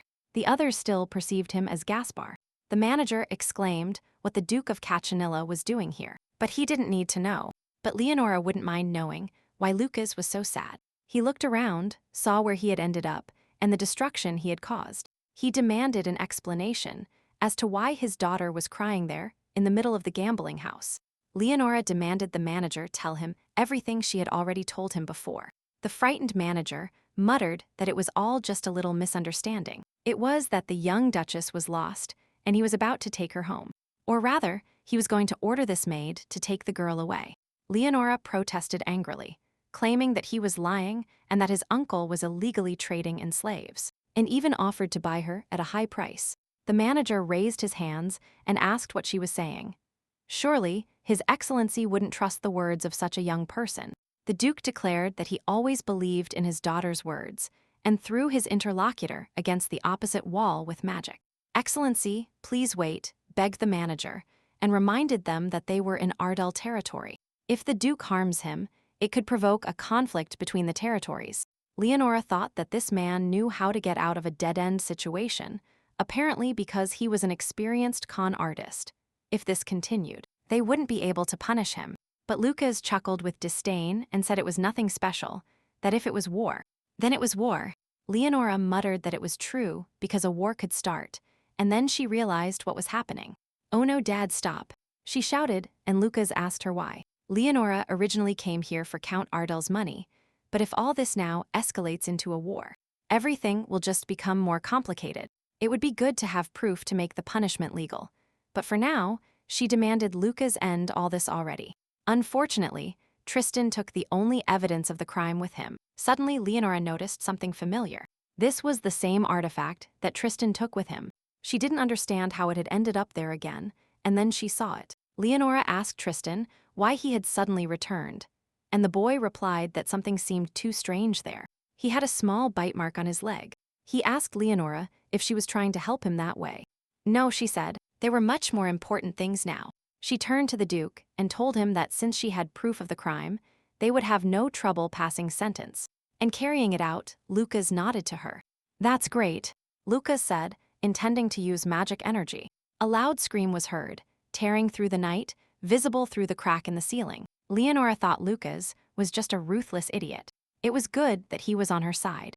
Then she remembered an important fact she had overlooked before. Celia knelt down in fear. Leonora asked her if her son was now at the Brinnet orphanage. Celia replied that now that the manager was gone, her son would be in danger. Leonora thought that that was still the Brinnet refuge, that terrible place. It was one of the most horrible settings that existed in this world. A fake orphanage, where the imperial family, aristocrats, and slave traders conspire to create various magic stones, using children who have nowhere else to go. There is information that the most powerful weapon in this world is located there. In any case, that was what had to be done before Leonora left Ardell. She held out her hand to Celia and offered to get out of there together and save her son. Celia asked incredulously if the young lady meant that she would help bring her son back. Leonora thought she was doing it for her own benefit. The Duke asked Leonora why she needed to take this woman with her, and the girl thought she couldn't accept Celia because she was a slave by birth. "Excellency," Celia pleaded. She assured that she could take good care of the young lady and would serve her faithfully. Celia explained that, although she was now a slave, she was once a nomad in the Ellen Empire, and she could speak 2 foreign languages, in addition to the imperial one. Leonora told Lucas that Celia was very talented, so she would like to take her with her. Celia said she understood that a humble person like her was not good enough to serve the young lady, because the young lady was sweet, beautiful, and incredibly kind. And although Celia didn't know much about mana, she also felt that the young lady exuded a noble aura. And warm. These words about the aura quite surprised Lucas, but then he said there was no discussion about that. His daughter was very sweet and kind. Leonora looked at him. What did he mean? He really meant that your mana is my mana. In the end, Lucas said that another servant for the young duchess wouldn't hurt. Leonora thought about what this even meant. Lucas was not as simple as he might seem. Leonora Cachanilla. Suddenly a voice was heard and the girl turned around. She had completely forgotten about Tristan. He looked at her in a somewhat angrier way than usual. Tristan wanted to know why Leonora helped him, since it wasn't profitable for the Cachanilla family to help him. Well, Leonora said thoughtfully, her thoughts were written in her book. She was thinking how it was possible to help such a useless and worthless creature as him. He thought this girl only looked like an angel, but she might really be an angel. Now Tristan didn't understand how she, still being a little girl, could use magic tools, and even get there on her own. Leonora realized that Tristan had started to suspect her, and that something needed to be done urgently. She quickly ran to the boy and exclaimed that she simply liked him. "What?" Tristan exclaimed, bewildered. Leonora grabbed his clothes and explained that she liked Tristan so much that she followed him in secret. With bright eyes, the girl declared that Linny liked Tristan so much that she decided to help. With these words, she literally hung onto Tristan. The boy literally blushed to the roots of his hair. Cecilia and Lucas watched the scene with great surprise, after which the Gold Rush building was completely reduced to rubble. At this moment, at Count Ardell's estate, so you completely wiped Gold Rush off the face of the earth. The owner of the estate asked.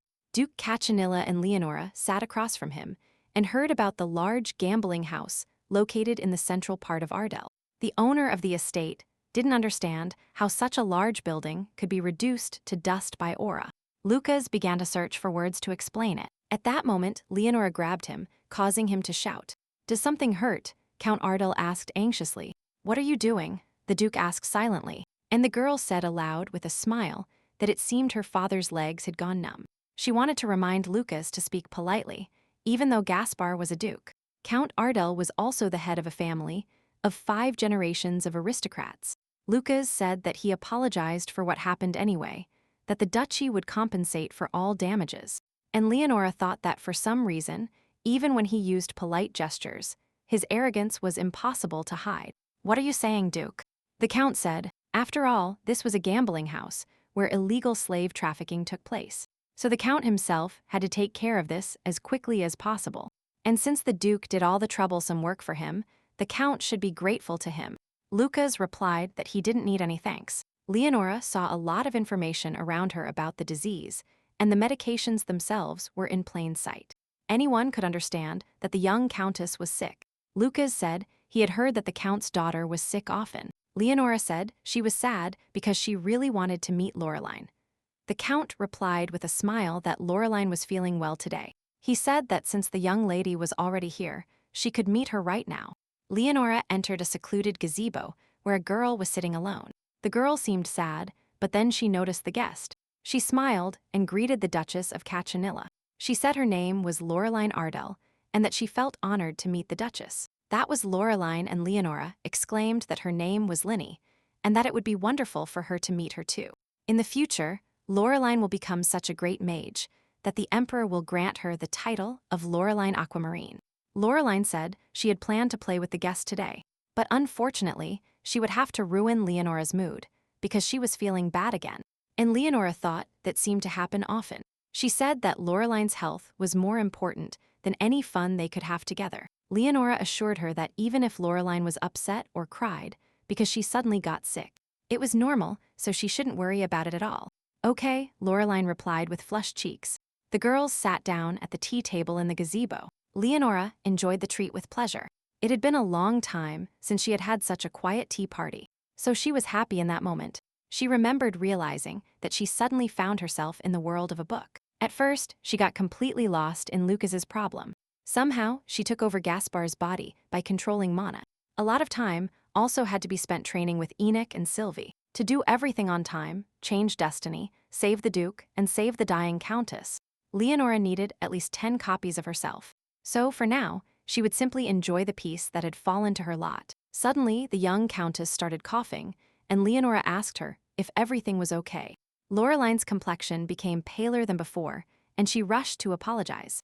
Leonora understood the reason why Loreline Ardell was sick. It was called mana leakage, a disease that has a negative impact on the whole body because the innate mana wave is vast and rough. In the original story, only the Emperor and Anise knew how to cure it, but the Emperor didn't tell Ardell anything about the medicine he should use.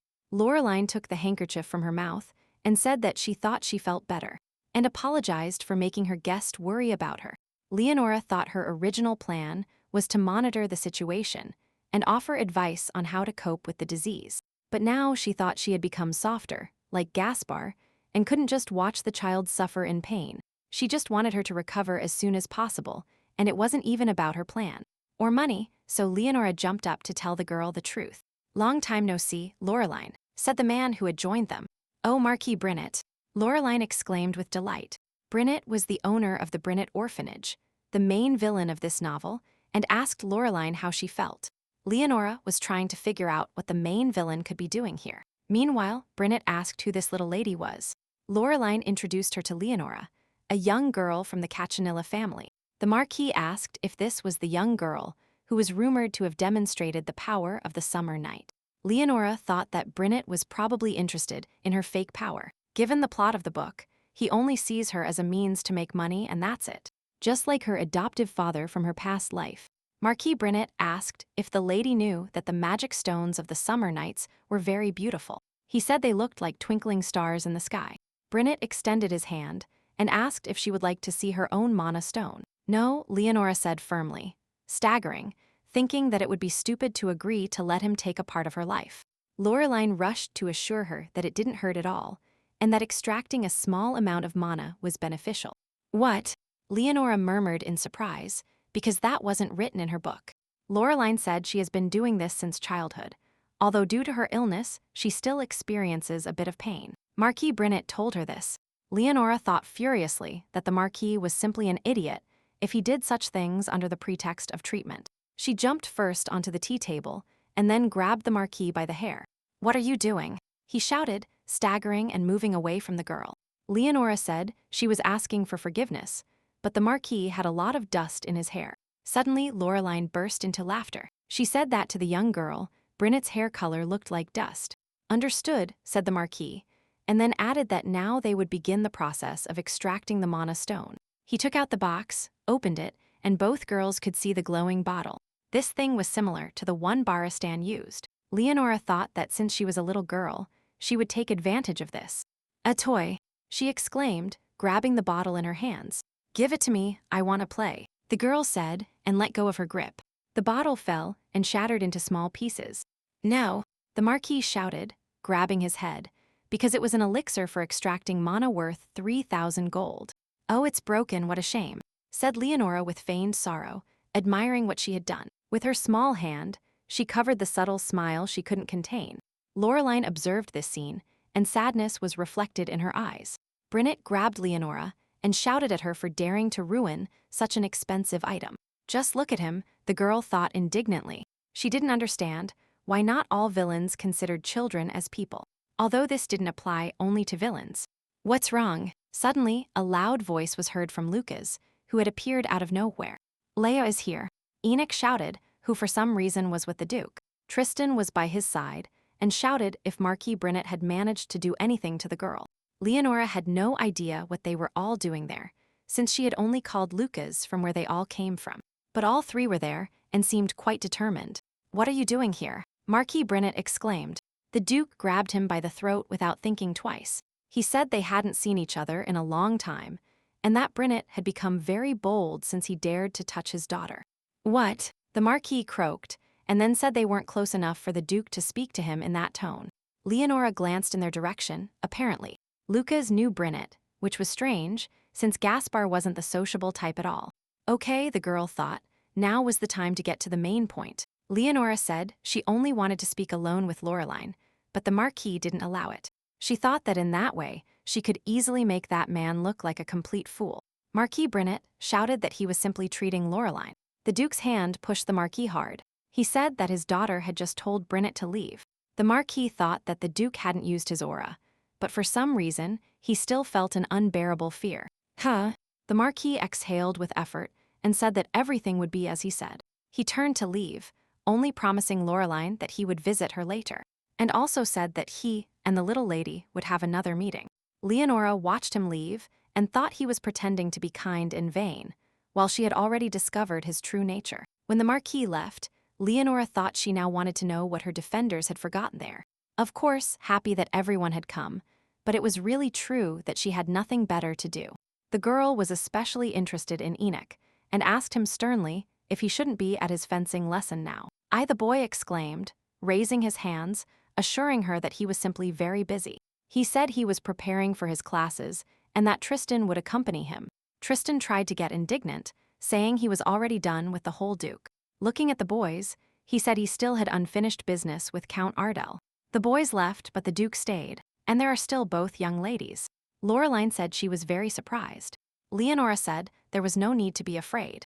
Dad wasn't that dangerous at all. Laureline said no, that wasn't it. She asked if Leonora had done all this on purpose.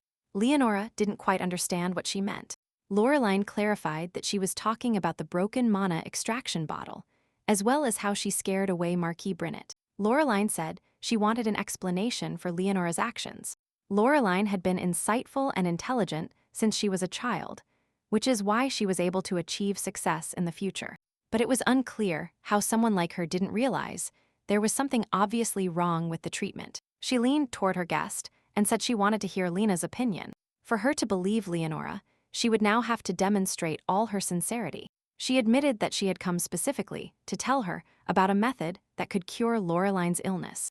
These words surprised the young countess, who was sure that Marquis Brinnet had been treating her for a long time. Leonora thought that the Marquis was nothing more than a con artist who was taking money from Count Ardell. But it was still worth showing her clearly, and this was what Leonora intended to do. She said she would show everything with the Summer Night Stone, Enoch's smaller stone. Leonora told her interlocutor to take it in her hands. Laureline obeyed and held out her hand. The girl touched the stone very carefully, closed her eyes, experiencing its effect. The aura of the summer night was opposite to Laureline's, so at first it might seem like her body was rejecting it. But according to the book's plot, she was suffering from mana loss, and this was the most effective method. It will help you, unlike Marquis Brinnet, who will simply drain all your mana until the end. Finally, Laureline exhaled and opened her eyes, and Leonora thought she was smart. So she must immediately understand that there were changes. Leonora ran to the girl sitting on the floor and asked how she felt. Laureline replied with joy that she had managed to control the power of the fire element. And if she continued like this, she could really cure her illness. Leonora said that now Laureline had an effective way to heal herself. She no longer needed to be treated by Brinnet. Laureline was a very smart girl, and still, she objected that she thought the Marquis's treatment was also helping her. And Leonora couldn't understand this at all, because Laureline had been sick for so many years, and the despair that devoured her body every day could only be entrusted to a person who called himself a professional. Or perhaps, beyond the quackery, he had actually found some way to cure her illness. And Leonora reported angrily that the Marquis's actions had shortened the patient's life. She was more than sure of this, as well as the fact that he had acted that way solely in his own interest. "Little miss," said Laureline, clenching her fists. She wanted to know how Leonora knew all this, but she couldn't tell her. Then Laureline asked her why she was helping her. Leonora smiled and replied that everything was very simple. She didn't want Laureline to suffer. That's all. There was no special secret in it. She didn't say this with full sincerity, because in addition to that, Leonora wanted everything that Loreline's father could give her. Every summer, Ardell holds trainings. The Red and White Knights gathered there, and what was even more important was that the announcement that a fencing tournament would be held would soon be made there. The day finally arrived. Leonora took her seat with joy, standing with her feet on the chair. And suddenly, she noticed footsteps. "Oh!" the girl shouted, looking at this man with wide eyes. Then she said Sir Barristan, and Leonora wondered what that monster could be doing there. Sir Barristan announced that those who wished to participate in the tournament must step forward. Now it was clear that Duke Saloa didn't love his son that much. The maid approached Leonora with a parasol and asked if her young lady was hot, but the girl felt as if she was about to explode with anger. Meanwhile, Sir Barristan shouted the names of Tristan, Gray, and Joshua, and then asked if those were all the applicants. "Where is Enoch?" Leonora asked out loud, worried. The maid answered. She saw young Master Enoch walking towards the backyard. Leonora thought that perhaps the boy simply confused the meeting place. She didn't think he had decided to run away, because since the morning he had been beside himself with joy. He had wanted so much to participate in the tournament, so it was necessary to find him. Otherwise, he wouldn't be able to submit an application later. "Enoch, where are you?" Leonora shouted, looking for her brother. Finally, she saw his blonde hair behind one of the bushes in the garden. She dropped onto the grass next to the boy and asked what he was doing there. With tears in his eyes, Enoch said that after all, he wouldn't be able to participate in the tournament. "What? Why?" Leonora shouted. She didn't understand anything. He had put so much effort into his training. Enoch replied that His Majesty had said that to see how adaptable they were. During the final, they would fight in a gorge with a stream. Or on a boat. Leonora asked what was wrong with that. Enoch murmured that he was simply terribly afraid of water. Leonora gasped because she remembered it herself. She remembered Enoch's role in the plot and what happened between him and Anise. Enoch had an incredible fear of water. One day, the main character spilled a cup of tea on him. She wanted to punish the little villain in this way. Enoch might not have been the best character in the future, but how could one imagine the appearance of a person with tea? And now Enoch was asking Linny what he should do. The girl told herself she had to stay calm, and then she asked Enoch to listen to her. She assured him that she would find a way to fix it, so he didn't have to worry at all. He was supposed to participate in the tournament. "Is that true?" Enoch asked. He didn't know that Leonora, of course, was lying, but she still told him he had to believe her. The boy looked at him with a sad look. Then he laughed and said that was fine, that he believed Linny. Sometimes Enoch's smile seemed simply dazzlingly bright, like a radiant sun. Sir Barristan declared that Enoch Cachanilla was late. The boy apologized and explained that he needed to talk to his sister. Barristan replied that with that attitude, he had no place in the ranks of the knights.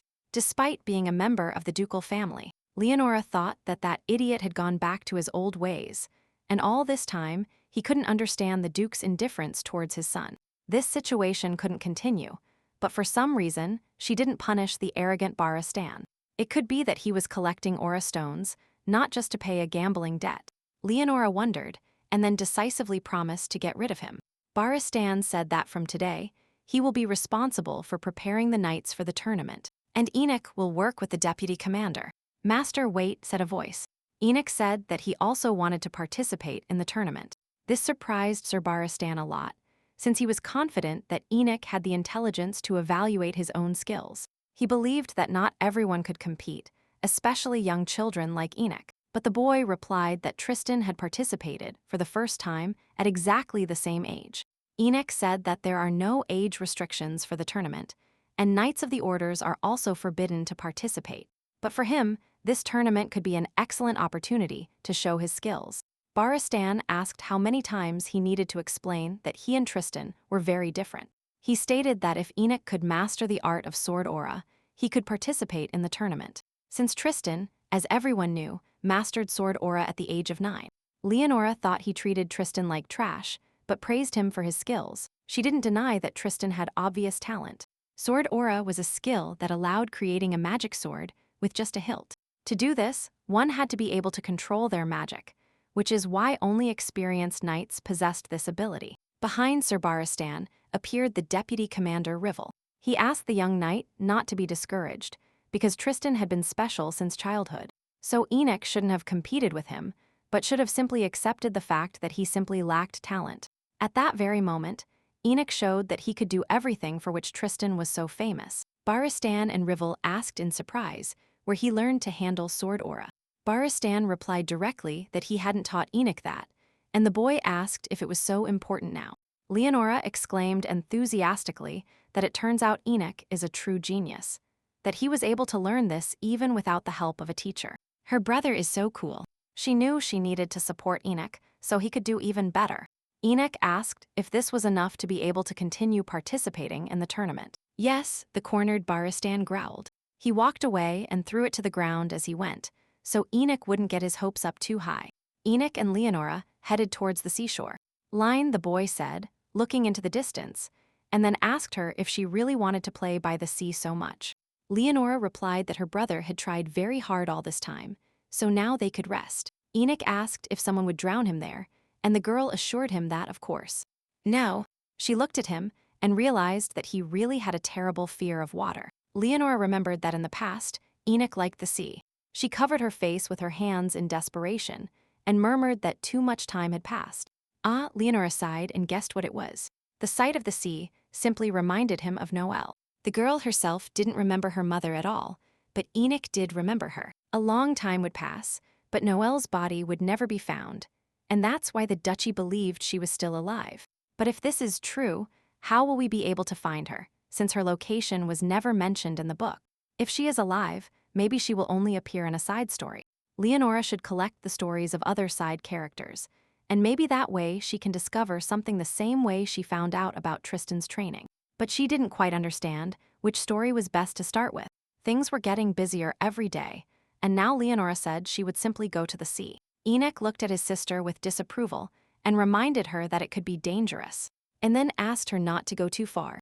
Leonora's first priority was to rid Enoch of his fear of water, and with these thoughts, she resolutely walked into the waves. She walked along the edge of the beach and thought that if he was afraid of even a cup of tea, it was scary to imagine what it would be like for him to be near the sea.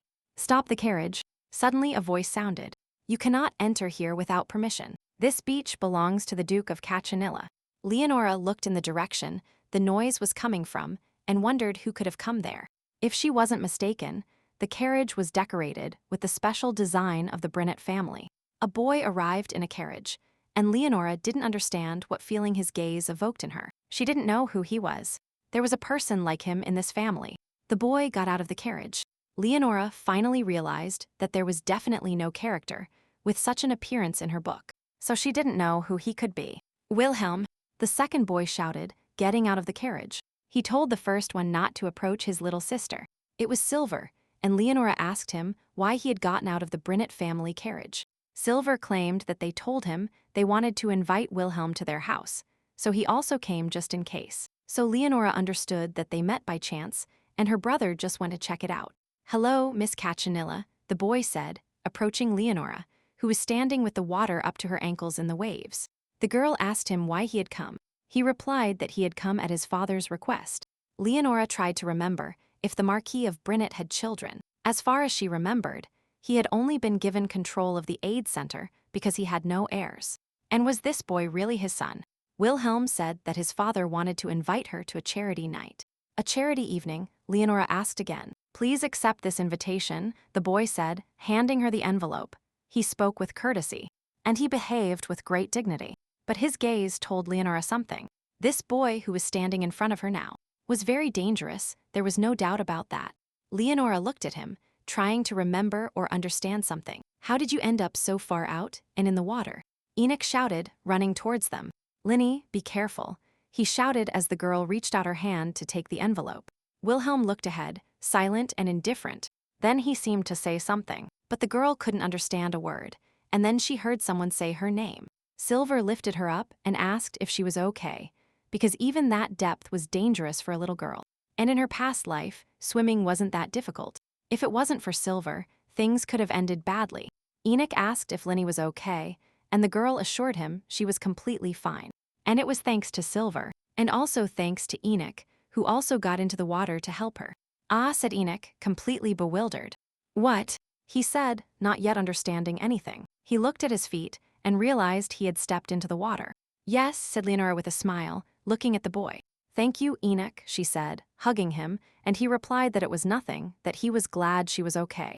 They huddled close to each other, filled with love and gratitude. But Silver's gaze suddenly fell upon the guest. Silver raised his hand as if to strike, but Wilhelm remained silently indifferent.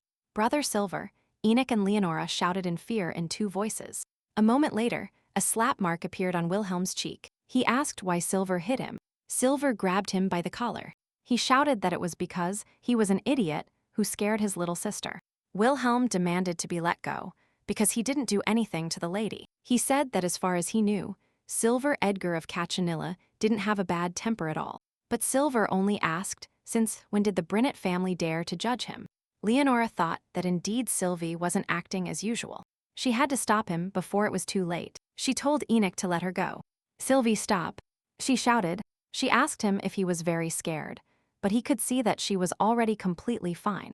She held out her arms to him and said she really wanted to go home and that they should go there together. She told about the treatment method for Loreline's illness and received a lot of money from the Count. Participation in the tournament and Enoch's fear of water were also resolved. She had no more business in Ardell. Leonora exclaimed that it was time for everyone to return to Cachanilla. But to be honest, she wanted to flee from this new acquaintance as soon as possible. He didn't just see her fall into the water, he also said something to her. Human children are so weak. If Leonora wasn't mistaken, that's what he said. She considered the main rule of survival to be not getting involved with crazy people. So Leonora repeated that it was time for her, Enoch and Sylvie to return home. She had no reason to see him, but Leonora looked at Wilhelm, who remained standing in the water. They returned to the Cachanilla estate. The Duke looked at Leonora and told her he needed to meet with the Marquis of Brinnet. Leonora asked him why he needed to meet with him, and he replied that he had to express his dissatisfaction. His son had not only invaded his territory, but had also put the girl in danger. Leonora noted that he hadn't pushed her, rather she had fallen on her own. A voice came from behind the door, announcing that an invitation had arrived for His Excellency from the Marquis of Brinnet for a charity evening, and then asked what to do. "This is perseverance," the girl thought with sadness. She had a feeling he was going to do something to her, but he had some business to attend to at his shelter, and she wondered if she could reverse the situation. Leonora told Henry to hand her the letter. She told her father she was going to this charity event. She asked him not to worry because she had a plan. She had the opportunity to get the ancient weapon hidden by the Marquis Brinnet. How could she miss that opportunity? Leonora got into the carriage that was to take her to the necessary place. Among all the children of the aristocrats, only a few receive a letter inviting them to a charity evening. The charity night was an event organized annually by the Marquis of Brinnet, who runs the largest orphanage in the empire. In the book, Leonora did not receive this letter, but because she showed an aura at the recent meeting, it finally fell into her hands. This was her chance. She uses it to rescue Celia's son and obtain an ancient weapon. The rumors were true. The entire elite of society had gathered here. Leonora had never seen so much aristocracy in one place. At that moment, Enoch and Sylvie were busy preparing for the tournament, and the emperor urgently summoned the pope, so there was simply no one who could accompany Leonora. That was even better, because if they had been with her, she wouldn't have been free from constant supervision. Celia and Leonora arrived at a place where everything was decorated for a colorful celebration. Celia said with admiration that this place was so beautiful that she was glad her son lived in those conditions. But Leonora understood that all of that was nothing more than a beautiful wrapping for the aura stones, which cost exorbitant amounts of money, were there as garden decoration, creating the illusion that the owner had money to spare. There are only two ways to obtain them. One was the extraction of enriched minerals, which had been stored in the ground for thousands of years. Another was the extraction of stones from living people. Everyone thinks that he is always lucky and finds mines full of these stones. But in reality, he simply extracts them from orphans. He lures children into his orphanage and tortures them until their lives are shortened, using them as consumables. Celia said with a smile that it was very bright there, even though it was night outside. Leonora thought that Celia probably knew nothing about the affairs of this orphanage, so she entrusted her son to them. This baby was still too small, so the Marquis probably hadn't touched him yet. The guests commented that today's banquet was going to be much more sumptuous than the previous one. They had heard that many talented children had graduated from the orphanage this year, and one of them even passed the exam for gifted children with the highest score. One of the invited ladies expressed her desire for that girl to become her daughter's personal maid. Leonora remembered that Brynett also sends orphans to other noble houses, and since he asks for nothing in return, everyone respects him immensely. Lady Cachanilla, you have come, Leonora heard. Here we meet again, the Marquis told her with a smile. The girl carefully feigned a polite greeting. She wanted to know why he was suddenly acting so kind, as if he had forgotten how she had grabbed his hair the last time they saw each other, after all. This guy was too suspicious. The Marquis asked if the young lady liked to read. Of course, Leonora replied, and felt the book responding, just as it had happened with Tristan. Was she really going to get a side story about the Marquis of Brynett? The girl wondered. That's right, said the Marquis, and wished the young lady a pleasant evening. Leonora realized that the book did not react at all to the Marquis. It was still unclear who exactly the hero was, but he was undoubtedly close. It was necessary to find out if any of the main characters in the book were related to the Marquis of Brynett. Or not. Leonora decided first to follow the people around her. She found the girls sitting in the gazebo. Lady Leonora, Laureline exclaimed upon seeing her, and then asked how she knew she was there. Leonora replied that she was just walking nearby and saw a familiar face. The other girls introduced themselves. Their names were Fenilla Recond and Minandamilla. They were all happy to meet the young Duchess of Cachanilla. Leonora thought that the hero of her book's side story could be one of Laureline's friends. But no, it seemed it wasn't them. Leonora simply approached and also said her name. Then she said she had other things to do elsewhere. She waved her hand and walked away, and the girls thought she was very sweet. Leonora continued her search for the book's hero. Finally, she saw a girl sitting alone at a table in the large atrium. It seems she found the correct character that the book was pointing to. This unknown person turned out to be very beautiful. A side story appears with a character who played an important role in the original book. Like Tristan, but Leonora didn't remember anyone with that appearance being described in the book. She didn't understand who it could be. She approached the girl and greeted her, then said her name was Leonora Cachanilla. Hello, Lady Cachanilla, the girl said. She said her name was Bellucci Brynett. What? Leonora thought, bewildered, because that was the name of the book's villain. Leonora was confused. Bellucci was so beautiful that it wasn't clear how she couldn't be described in the book. But the only heroine with that name, who was in the original, was definitely a villain. It was absolutely necessary to check everything. Leonora opened her book, and now she was absolutely sure that Bellucci was the villain herself. Now she knew Bellucci's side story, and this story spoke of prison and hardships. Bellucci, said the man who entered the cell. It was the Marquis Brynett. He smiled when he said that the girl was growing up and would become a true beauty. Bellucci was 16 years old. It was at this age that she demonstrated her powers, so she could participate in the charity night. And perhaps she could escape from there, because if she didn't, she could become the Marquis's next wife. Bellucci saw the previous Marchioness die, that girl only 4 years older than her. The Marchioness locked her in a room without windows and forbade her from contacting the outside world. For the Marquis, his wife was just a beautiful bird in a cage, and so as not to live like a simple toy. Bellucci wanted to get rid of her beauty with fire, so the Marquis wouldn't want to make her his wife. Bellucci looked at Leonora, who was reading about her life in a book, and said that the girl could leave if she didn't need anything, since she needed to greet the guests. Oh, I'm sorry, said Leonora, looking up from her book. Bellucci passed that night quickly, not the slightest mistake could be made. Leonora saw that already new details were appearing. The story was different from Tristan's story, which only described past events. At a charity event, Bellucci made many mistakes due to nervousness, which led to her not being hired for the role of a domestic servant in an influential family. Brynett grabbed her by the hair and dragged her to the other end of the estate. Leonora commented that now that the book was telling her about the future, she didn't understand why the stories differed so much in structure, and the description of the future seemed to be covered by a veil, as if implying that it could be changed. Leonora thought that the book seemed to give her the opportunity to save Bellucci. At that moment, Celia called the girl. My lady, said Celia, bowing to her, while Leonora thought she needed to steal the ancient weapon. Save Celia's son, help the children of the orphanage, there were so many things to do. And now, she also needed to organize the rescue of the future Marchioness. But she really wanted to see Brynett lose his position, so Leonora turned to Celia and asked if she had brought everything the girl had asked for.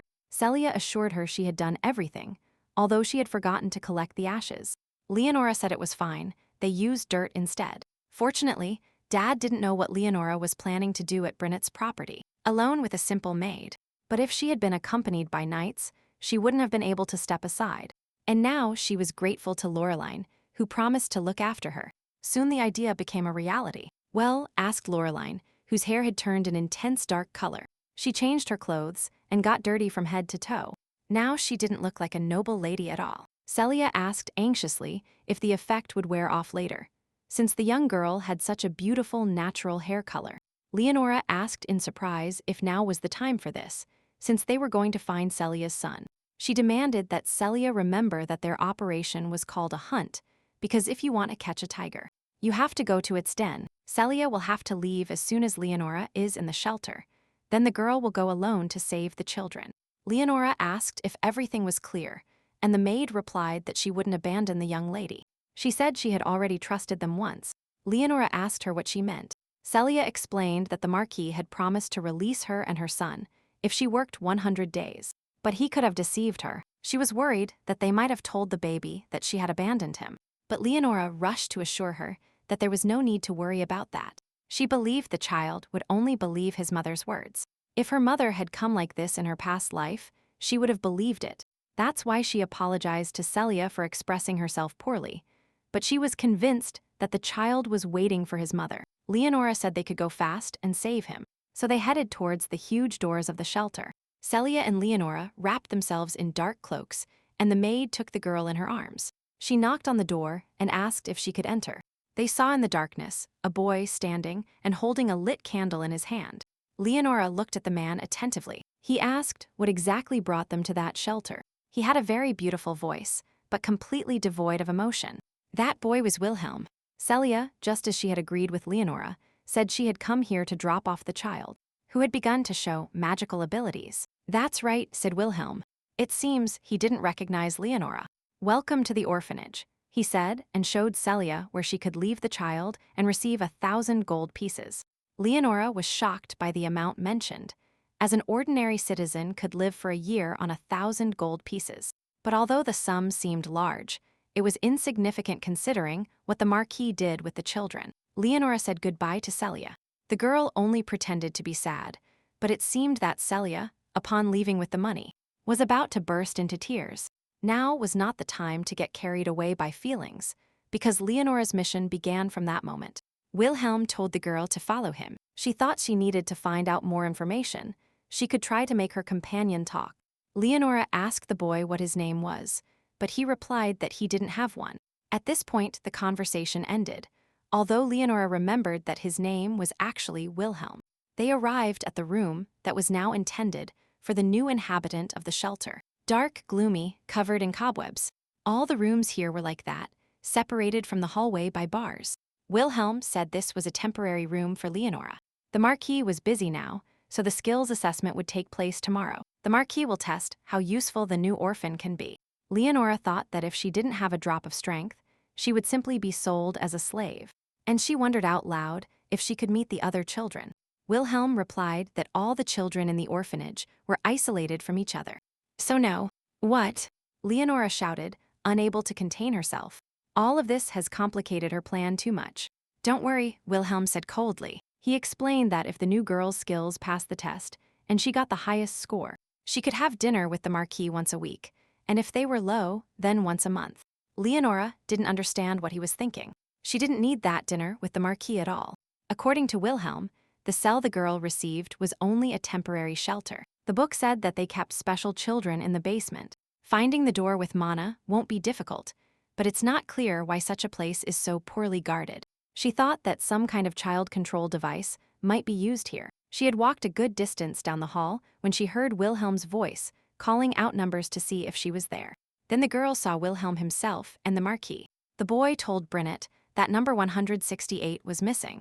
The Marquis asked why it wasn't there, and Wilhelm explained that an unexpected situation had occurred while extracting the mana stone. Brynnett said that if this continues, he won't have enough ice mana stones, and His Majesty has requested a batch of these very stones. He wants to freeze the walls during the siege of Tuarson.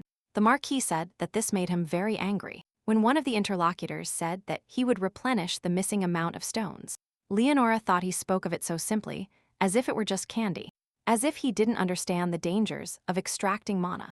"Thank you," the Marquis said with a smile. He ruffled the boy's hair and said that was exactly what he expected from his favorite in the shelter. Wilhelm remained under his hand, without moving. The children who were locked in cages saw this. They exclaimed something, amazed and delighted. One of the girls said directly that she was jealous. Leonora realized that there were no tracking devices here.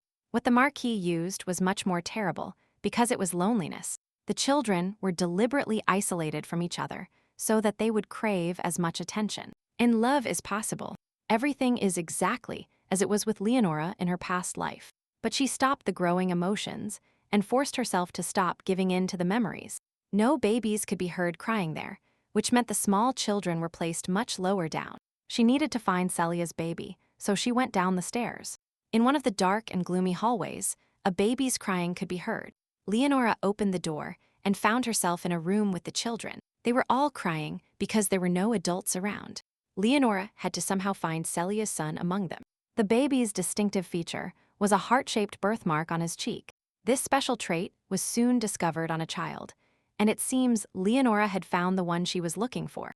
"There you are," she said, approaching the child. She heard the Marquis's voice asking Wilhelm if he could handle it alone. It was very scary. It turns out there was also a door on the other side. "Yes, Marquis," Wilhelm replied, promising to report everything as soon as he finished extracting it. Brinnet said that after the charity night was over, he would invite Wilhelm to dinner. He had chosen him today. "Thank you," said the boy, bowing. Leonora wondered if this boy was really going to extract the mana stones. It sounded like a nightmare. Extracting even a little bit of mana was a very painful process, and he was going to do it himself. Well, that didn't worry Leonora. She gritted her teeth and started to convince herself that none of this was her business. She already had an incredibly dangerous mission. She couldn't afford to worry about a boy. She thought that apparently all members of the Cachinilla family were very naive. She asked Celia for the baby to wait for her a little bit. She would soon bring him to his mother. Leonora entered the central room of the shelter. Upon seeing what was happening, the girl started running. She was worried that he had already started. After all, she had never seen so much mana extracted at once. The Marquis said that the stones were necessary for the siege of the fortress. But if such an amount of mana were extracted, it would be equivalent to suicide. It was already clear that Wilhelm's body was about to give in to this. Leonora tried to intervene in some way, but the boy seemed to be surrounded by an energy capsule that could not be penetrated. "Damn it," the girl exclaimed, feeling the magical power. There was nothing left to do but use mana. If you destroy the capsule, everything will stop immediately. Wilhelm's expression was completely lost. Then he realized that a girl was running towards him. Leonora stood in front of him with an unusually determined look. Wilhelm accused the girl of breaking the mana extraction device. Leonora was surprised to realize that, in his opinion, that was precisely the problem. And yet, she had actually risked her life to save him.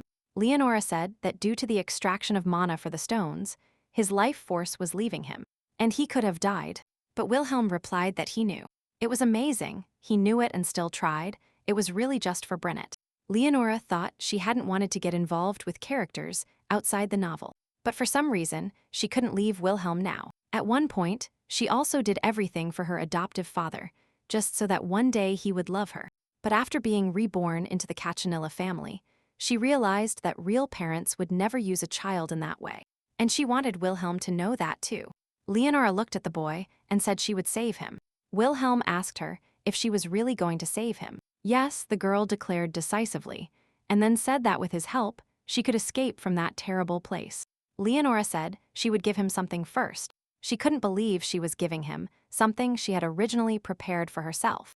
She explained that it was a concealment artifact, and after its activation, no one could see its owner. Such objects were very expensive, and at the same time disposable, so Leonora was going to keep it. But Wilhelm didn't even know about all this, so Leonora said they didn't have much time. They needed to run. She has a pretty good idea of how the shelter works, but it will be very difficult with babies who cannot move on their own. And there were also children who didn't want to listen to the unknown girl. It was to be expected that Wilhelm could help her with those children. Then she thought he had an obligation to help her, and asked if he knew where Bellucci was now. Leonora told him to show her the way. Bellucci was far from the dark hallways with bars. Because of the emotion, she dropped the cup and it broke. Bellucci froze, looking in horror at the tray she was holding. "I see," said the man sitting at the table. The Marquis Brinnet stated that Bellucci apparently did not want to leave the shelter. At that moment, the girl also dropped the tray. She thought that with all her heart she wanted to leave, but she saw that the Marquis himself was doing everything possible to abandon her. The women sitting at the table said that this girl had made too many mistakes. She was beautiful, but she had no other merits. Her hands were too weak. They couldn't take her, because it was no longer a simple accident, but evident clumsiness. Bellucci looked at them in horror, because this was her last chance. And yet, this woman, Madame March, makes the servants work hard for a few cents. But Bellucci still threw herself in front of her to beg, assuring her that it was all because she wasn't feeling well. That in fact, she had accidentally stepped on the hem of her dress and dropped a cup. She said she didn't eat much and didn't have to sleep if the lady wanted, that she could serve her day and night. Bellucci thought that, even if this lady used her as a simple slave, it was better than remaining under the Marquis's power. Madame March noticed that she liked such zeal and asked if she could take the girl. The Marquis asked if she was sure. Madame March said she thought so and asked how much she would have to pay the shelter. The Marquis clarified that the shelter doesn't accept payments, only donations, and the lady asked how much she would need to donate. The Marquis named a sum of 5,000 gold pieces, and Madame March exclaimed that last time she had only given 1,000 for the boy who knew the exam better than anyone. Brinnet explained that Bellucci was responsible for the education of the children in the orphanage.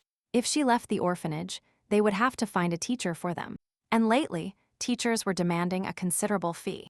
Bellucci listened to them and thought that 5,000 gold pieces was a huge sum. A commoner could live with it for about 5 years. "You promised," she begged out loud. The Marquis really promised to give her freedom if she studied hard. She was so concerned about her appearance and her knowledge, and in the end, she will be locked in a room without a drop of sun. Really, that's why no one adopted her. "Deceiver," the girl shouted, looking at the Marquis. "Bellucci, calm down," said Brinnet. He explained to Madame March that this girl was very sensitive and lost control easily. Madame March said that no one would take such a girl for that amount of money. The Marquis agreed that she was right. It was a pity, but it seemed he would have to keep her for himself. Bellucci was desperate because everything was supposed to be completely different. She didn't allow any mistakes during the preparation. Everything had to be perfect. Bellucci suddenly heard a strong child's voice. Leonora ran into the hall with her usual appearance, thanks to Celia's wonderful skills, who washed her until she was clean. Bellucci turned around through tears, and then Leonora asked what they were doing there. As she understood it, everything was happening just as in the story, but she wouldn't allow that plot to become reality. All the ladies greeted Lady Cachinilla and told her they were evaluating Bellucci's skills. Then Leonora asked if she could go with them. It was amazing. Leonora marveled, looking at the scores. It showed she had gotten 97 points out of 100. And then she asked why the girl was crying. Madame March explained to the girl that to enter an aristocratic house, that wasn't enough. One had to be perfect, and Bellucci had made numerous mistakes. "Mistakes, you say," Leonora said thoughtfully. The next moment, there was ink on the Marquis's face. "Ah, Marquis," the girl exclaimed, and hurriedly explained that she had simply touched him, but that suddenly her hand had slipped. "What?" Brinnet exclaimed. Leonora replied that her dad says that making mistakes is completely normal. We all make them, and that helps a person grow. There's no need to try to be perfect. That's what he told me, Leonora declared out loud. A desperate hope lit up Bellucci's green eyes. Leonora said that if no one wanted to take the girl, she would. The Marquis asked if the young lady wanted to hire Bellucci. Then he asked if she had 5,000 gold coins. Of course, Leonora replied decisively. She remembered that she was the young lady of the Cachinilla family. Then she said that, despite his constant search for money, Brinnet was more of a poor man than an aristocrat. She assumed that impression was created because he found and sold children. She thought Brinnet earned money through criminal activities. Maybe he was richer than the Cachinilla family, but now the facts were important. It was necessary to insist on his weaknesses. The Marquis asked what she was talking about. Then Leonora declared that that banquet was no longer interesting to her at all, and that she was leaving. She only had to wish luck to all those who remained.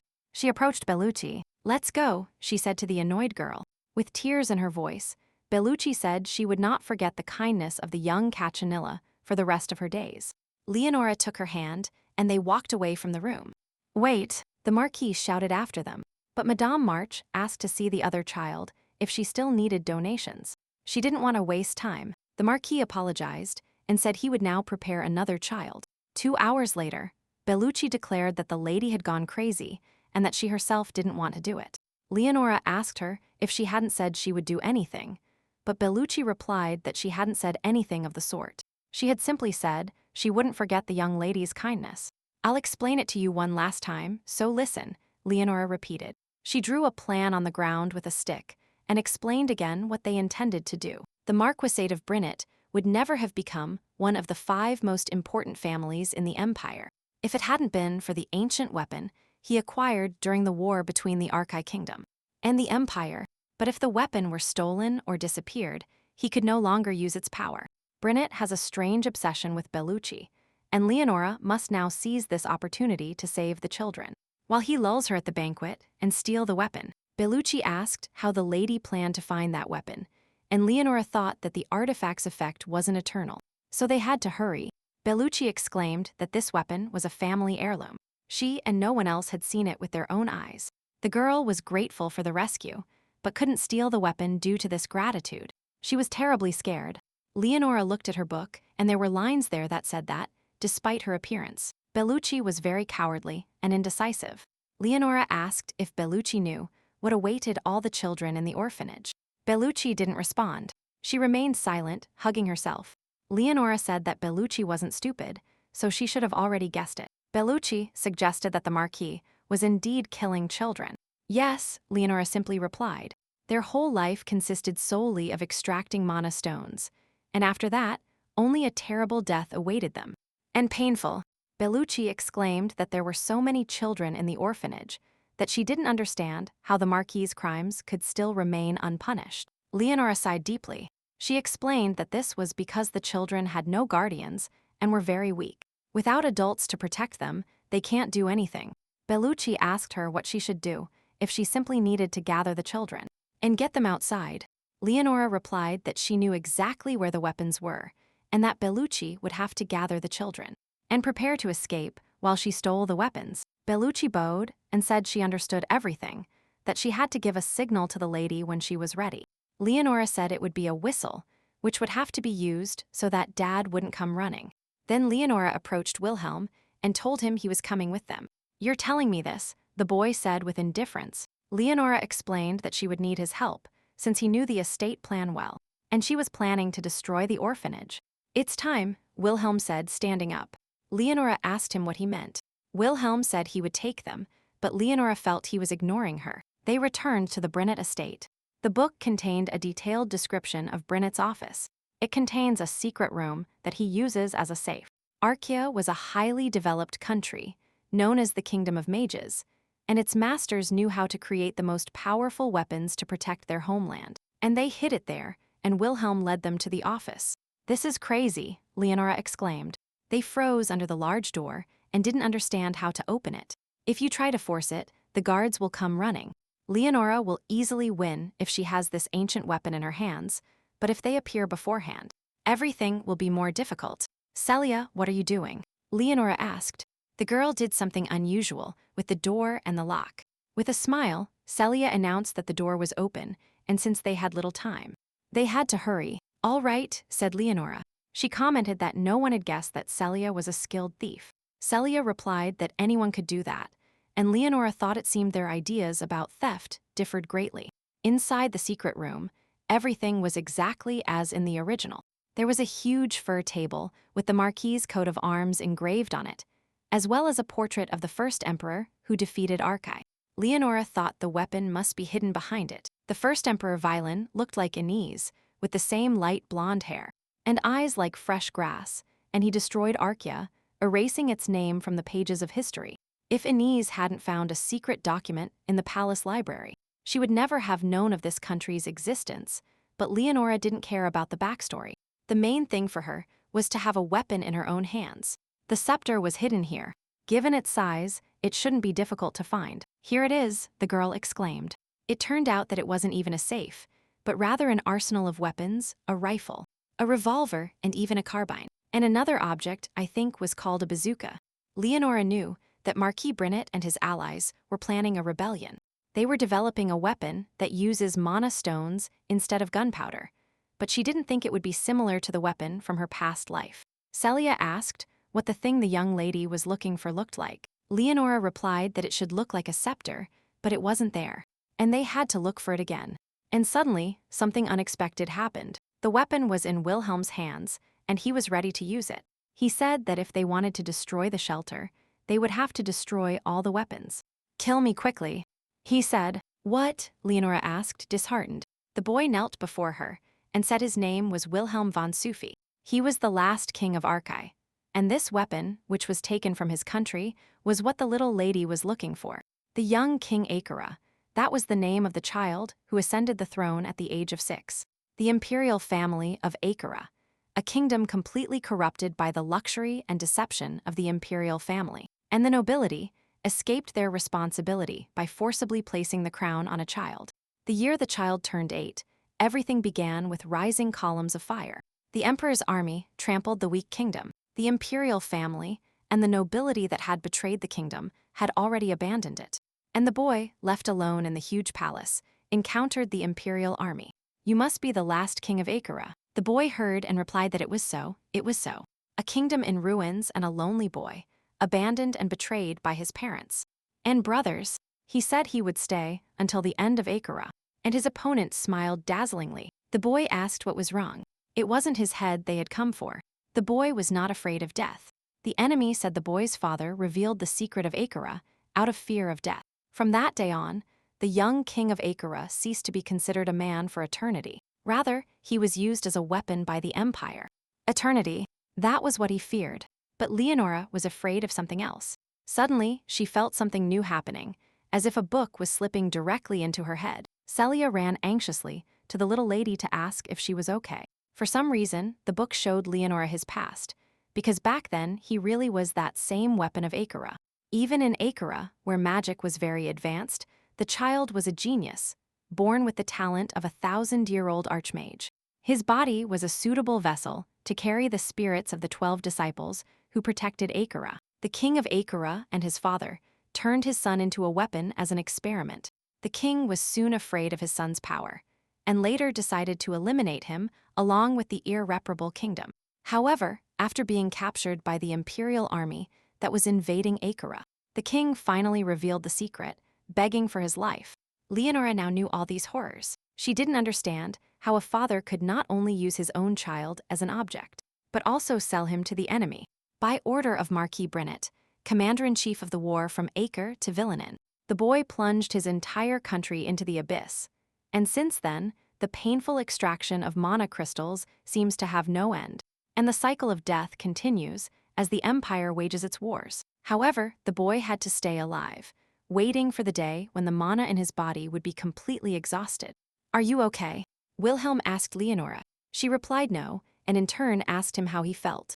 Wilhelm said yes, because the end was near, which must mean that the spirits of the 12 disciples in his body had almost disappeared. Leonora thought he couldn't be okay, because no one could be okay after living like that. The boy put a gun in Leonora's hands. He said that if the Marquis found out that Leonora knew everything, he would simply activate Wilhelm. The boy said she should hurry and kill him. Leonora threw the gun to the ground and said no, she couldn't do that. Wilhelm said she could do it because she was just like him. But they didn't let him finish speaking. He didn't manage to finish the sentence. The Marquis and some other people entered, and Brinnet said he was wondering who was prowling around there like a rat. He could have guessed it was Lady Catchanilla. Leonora said it didn't take long, and that she thought everything would be resolved as soon as she got the weapon. She had no choice. As long as Marquis Brinnet was focused on her, she had to let the children escape. At that moment, the inhabitants of the shelter were running through the hallway. The Marquis saw this and shouted, asking how the children managed to get out. "Mom and Dad came for me," one of the children exclaimed. "True," another asked, because Bellucci had told him that his mother was there.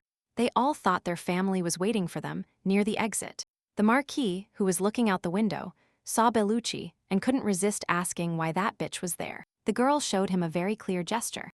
Brinnet swore and shouted that apparently this was also Lady Cachanilla's doing. Before, he thought she was just an unusual girl, but in reality, she was crazy. He wanted to know how she controlled the children. Leonora replied that it was obvious that Bellucci told them their parents were here, or something like that. Although they will be disappointed when they find out the truth, it will be better than staying in this hell. Leonora said that now everything the Marquis had done would be known by everyone, and he would face severe punishment. Brinnet asked who would dare punish him, since the Brinnet shelter was a project supported by the Emperor himself. In the original story, Emperor Gregor cooperated in the destruction of the shelter at the request of Inez, but it turns out he already knew the truth about the shelter, so he had to pretend he had no idea for the sake of his beloved daughter. This emperor was a hypocrite, and the Marquis suddenly said none of this mattered, because even if all the children were united in the shelter, it wouldn't approach the value of the mana crystals that could be extracted from Leonora. Then he took out something that looked like the ancient weapon described in the book, and Leonora almost guessed what was happening. "Grab that girl now," shouted Brinnet, and then he called Wilhelm and told him it was an order. Leonora thought it was an artifact that controlled Wilhelm. Wilhelm turned around, bowed, and hid his face. The only thing he was asking for was to be killed now. He didn't want to hurt anyone and resisted the order. Leonora looked at him with wide eyes. "Kill me, please," repeated Wilhelm, looking at her. "Please kill me," he begged, falling to his knees. Leonora looked thoughtfully at all the people surrounding her. "I'm sorry," she said out loud. No, she won't kill him, because she knows what it's like to die after having been used for someone else's greed your whole life. She cannot allow anyone before her to have the same miserable end that she once had. "What's wrong with her?" exclaimed Marquis Brinnet. But then he decided that none of this mattered, he just needed to kill them all. Upon hearing the order the Marquis gave to his subordinates, Celia rushed to cover the little lady with her body. Leonora told Celia to use the artifact she gave her and escape from there through the window. Because Leonora could protect herself, Celia was indignant. She couldn't leave the young lady alone and leave, but the girl told her to run away quickly. She pointed angrily toward the window, without listening to the warnings. She didn't understand why Celia wasn't going there, although she didn't understand anything in such a situation. "Celia, no, that's not it," she shouted when the maid finally began to act. Celia lunged at the guards the Marquis had brought. "Celia," Leonora shouted loudly in horror. The girl ran toward her as fast as she could to avoid the inevitable, but she didn't understand anything at all. What the hell was this situation? The Marquis's men ran toward Celia with their weapons drawn. Celia was holding something sharp in her hand. Brinnet's men clearly did not expect such a fierce response from the fragile girl, but Celia was completely focused on what she was doing. Celia delivered a precise kick to her opponent's jaw. Then she took care of another guard. Leonora hadn't the faintest idea what was going on. "Celia," she shouted, trying to get her attention. "Who the hell are you?" she asked, finally formulating the question. Celia replied that she was a gypsy, and that was why she could do those things.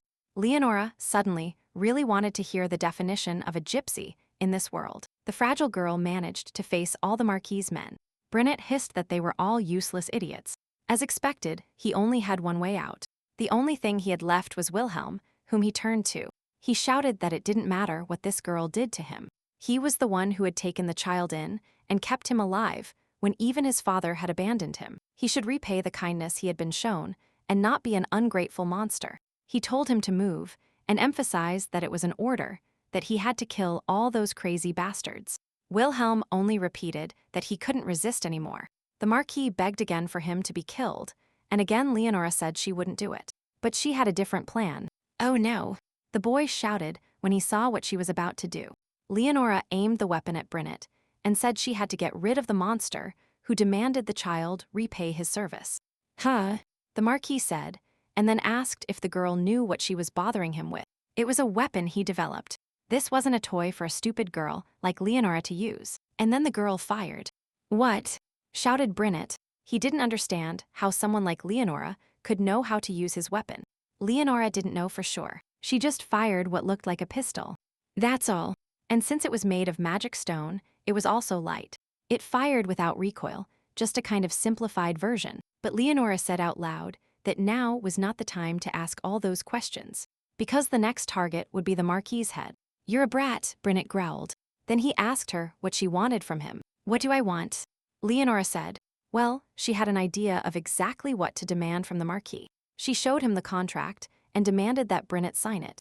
The Marquis knelt and asked if he simply needed to promise that he wouldn't seek any more children from the orphanage. Leonora replied that that was a given. The contract stated that he was transferring his fortune, acquired through the use of the orphanage, to the young Lady Cachanilla.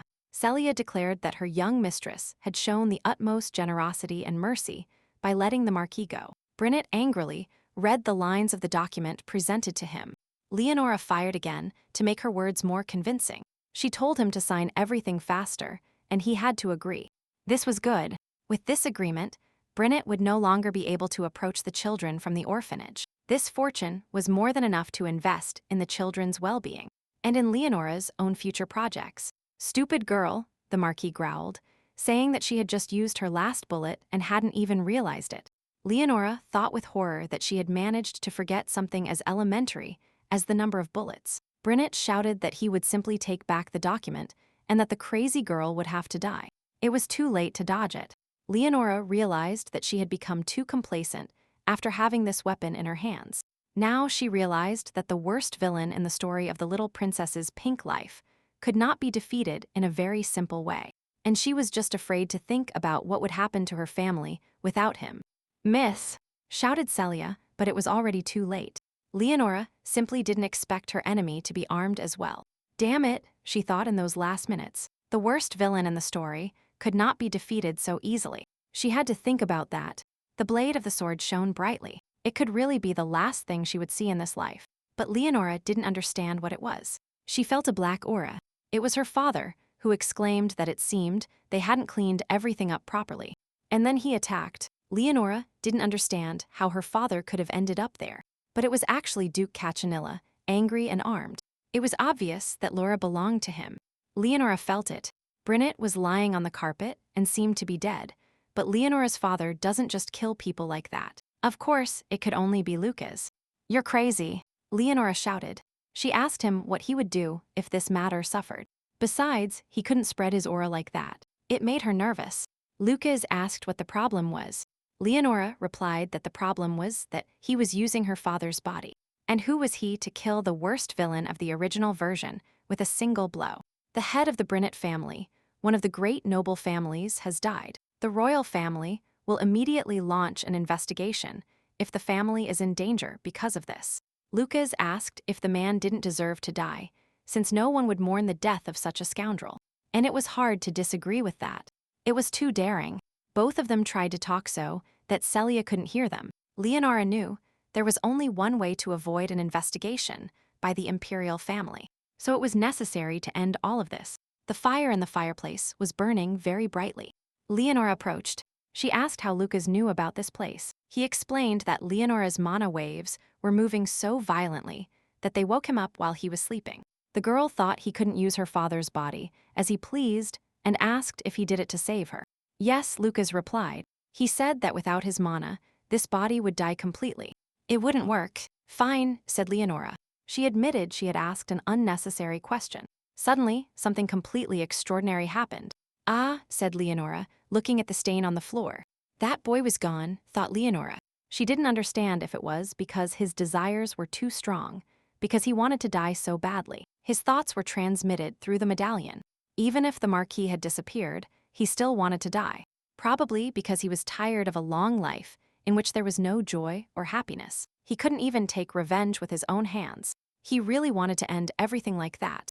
It was such a useless and pathetic end, because Leonora had felt that way before. She couldn't leave him alone. She turned to Lucas and told him that she still had business to take care of there, but that she needed his help. Lucas asked her what exactly she was going to do now. "Come here," the girl said, and grabbed what she thought was a bazooka. She suggested blowing everything around them up together. Lucas said he didn't know what Leonora was thinking. Actually, he liked destructive ideas. Leonora thought Lucas might be interested in this. If he were her father, he wouldn't have tolerated such crazy behavior, but it was Lucas. And they went up to the rooftop, where he asked if it was a good place.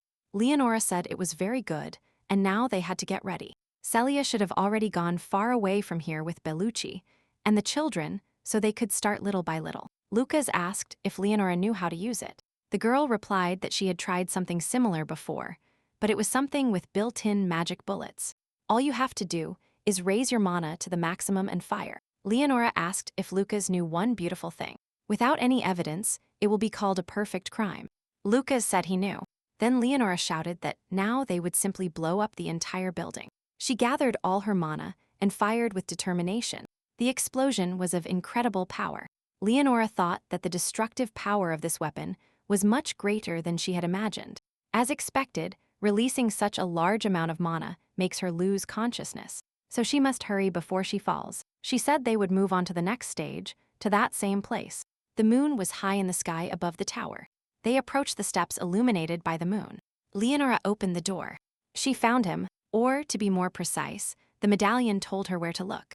Wilhelm was sitting there, hunched over, and Leonora wondered if he had chosen that place simply because he had nowhere to run. He was here, she thought. The boy slowly raised his head and turned around. He said that now he had become completely useless. He didn't understand why Leonora was still looking for him.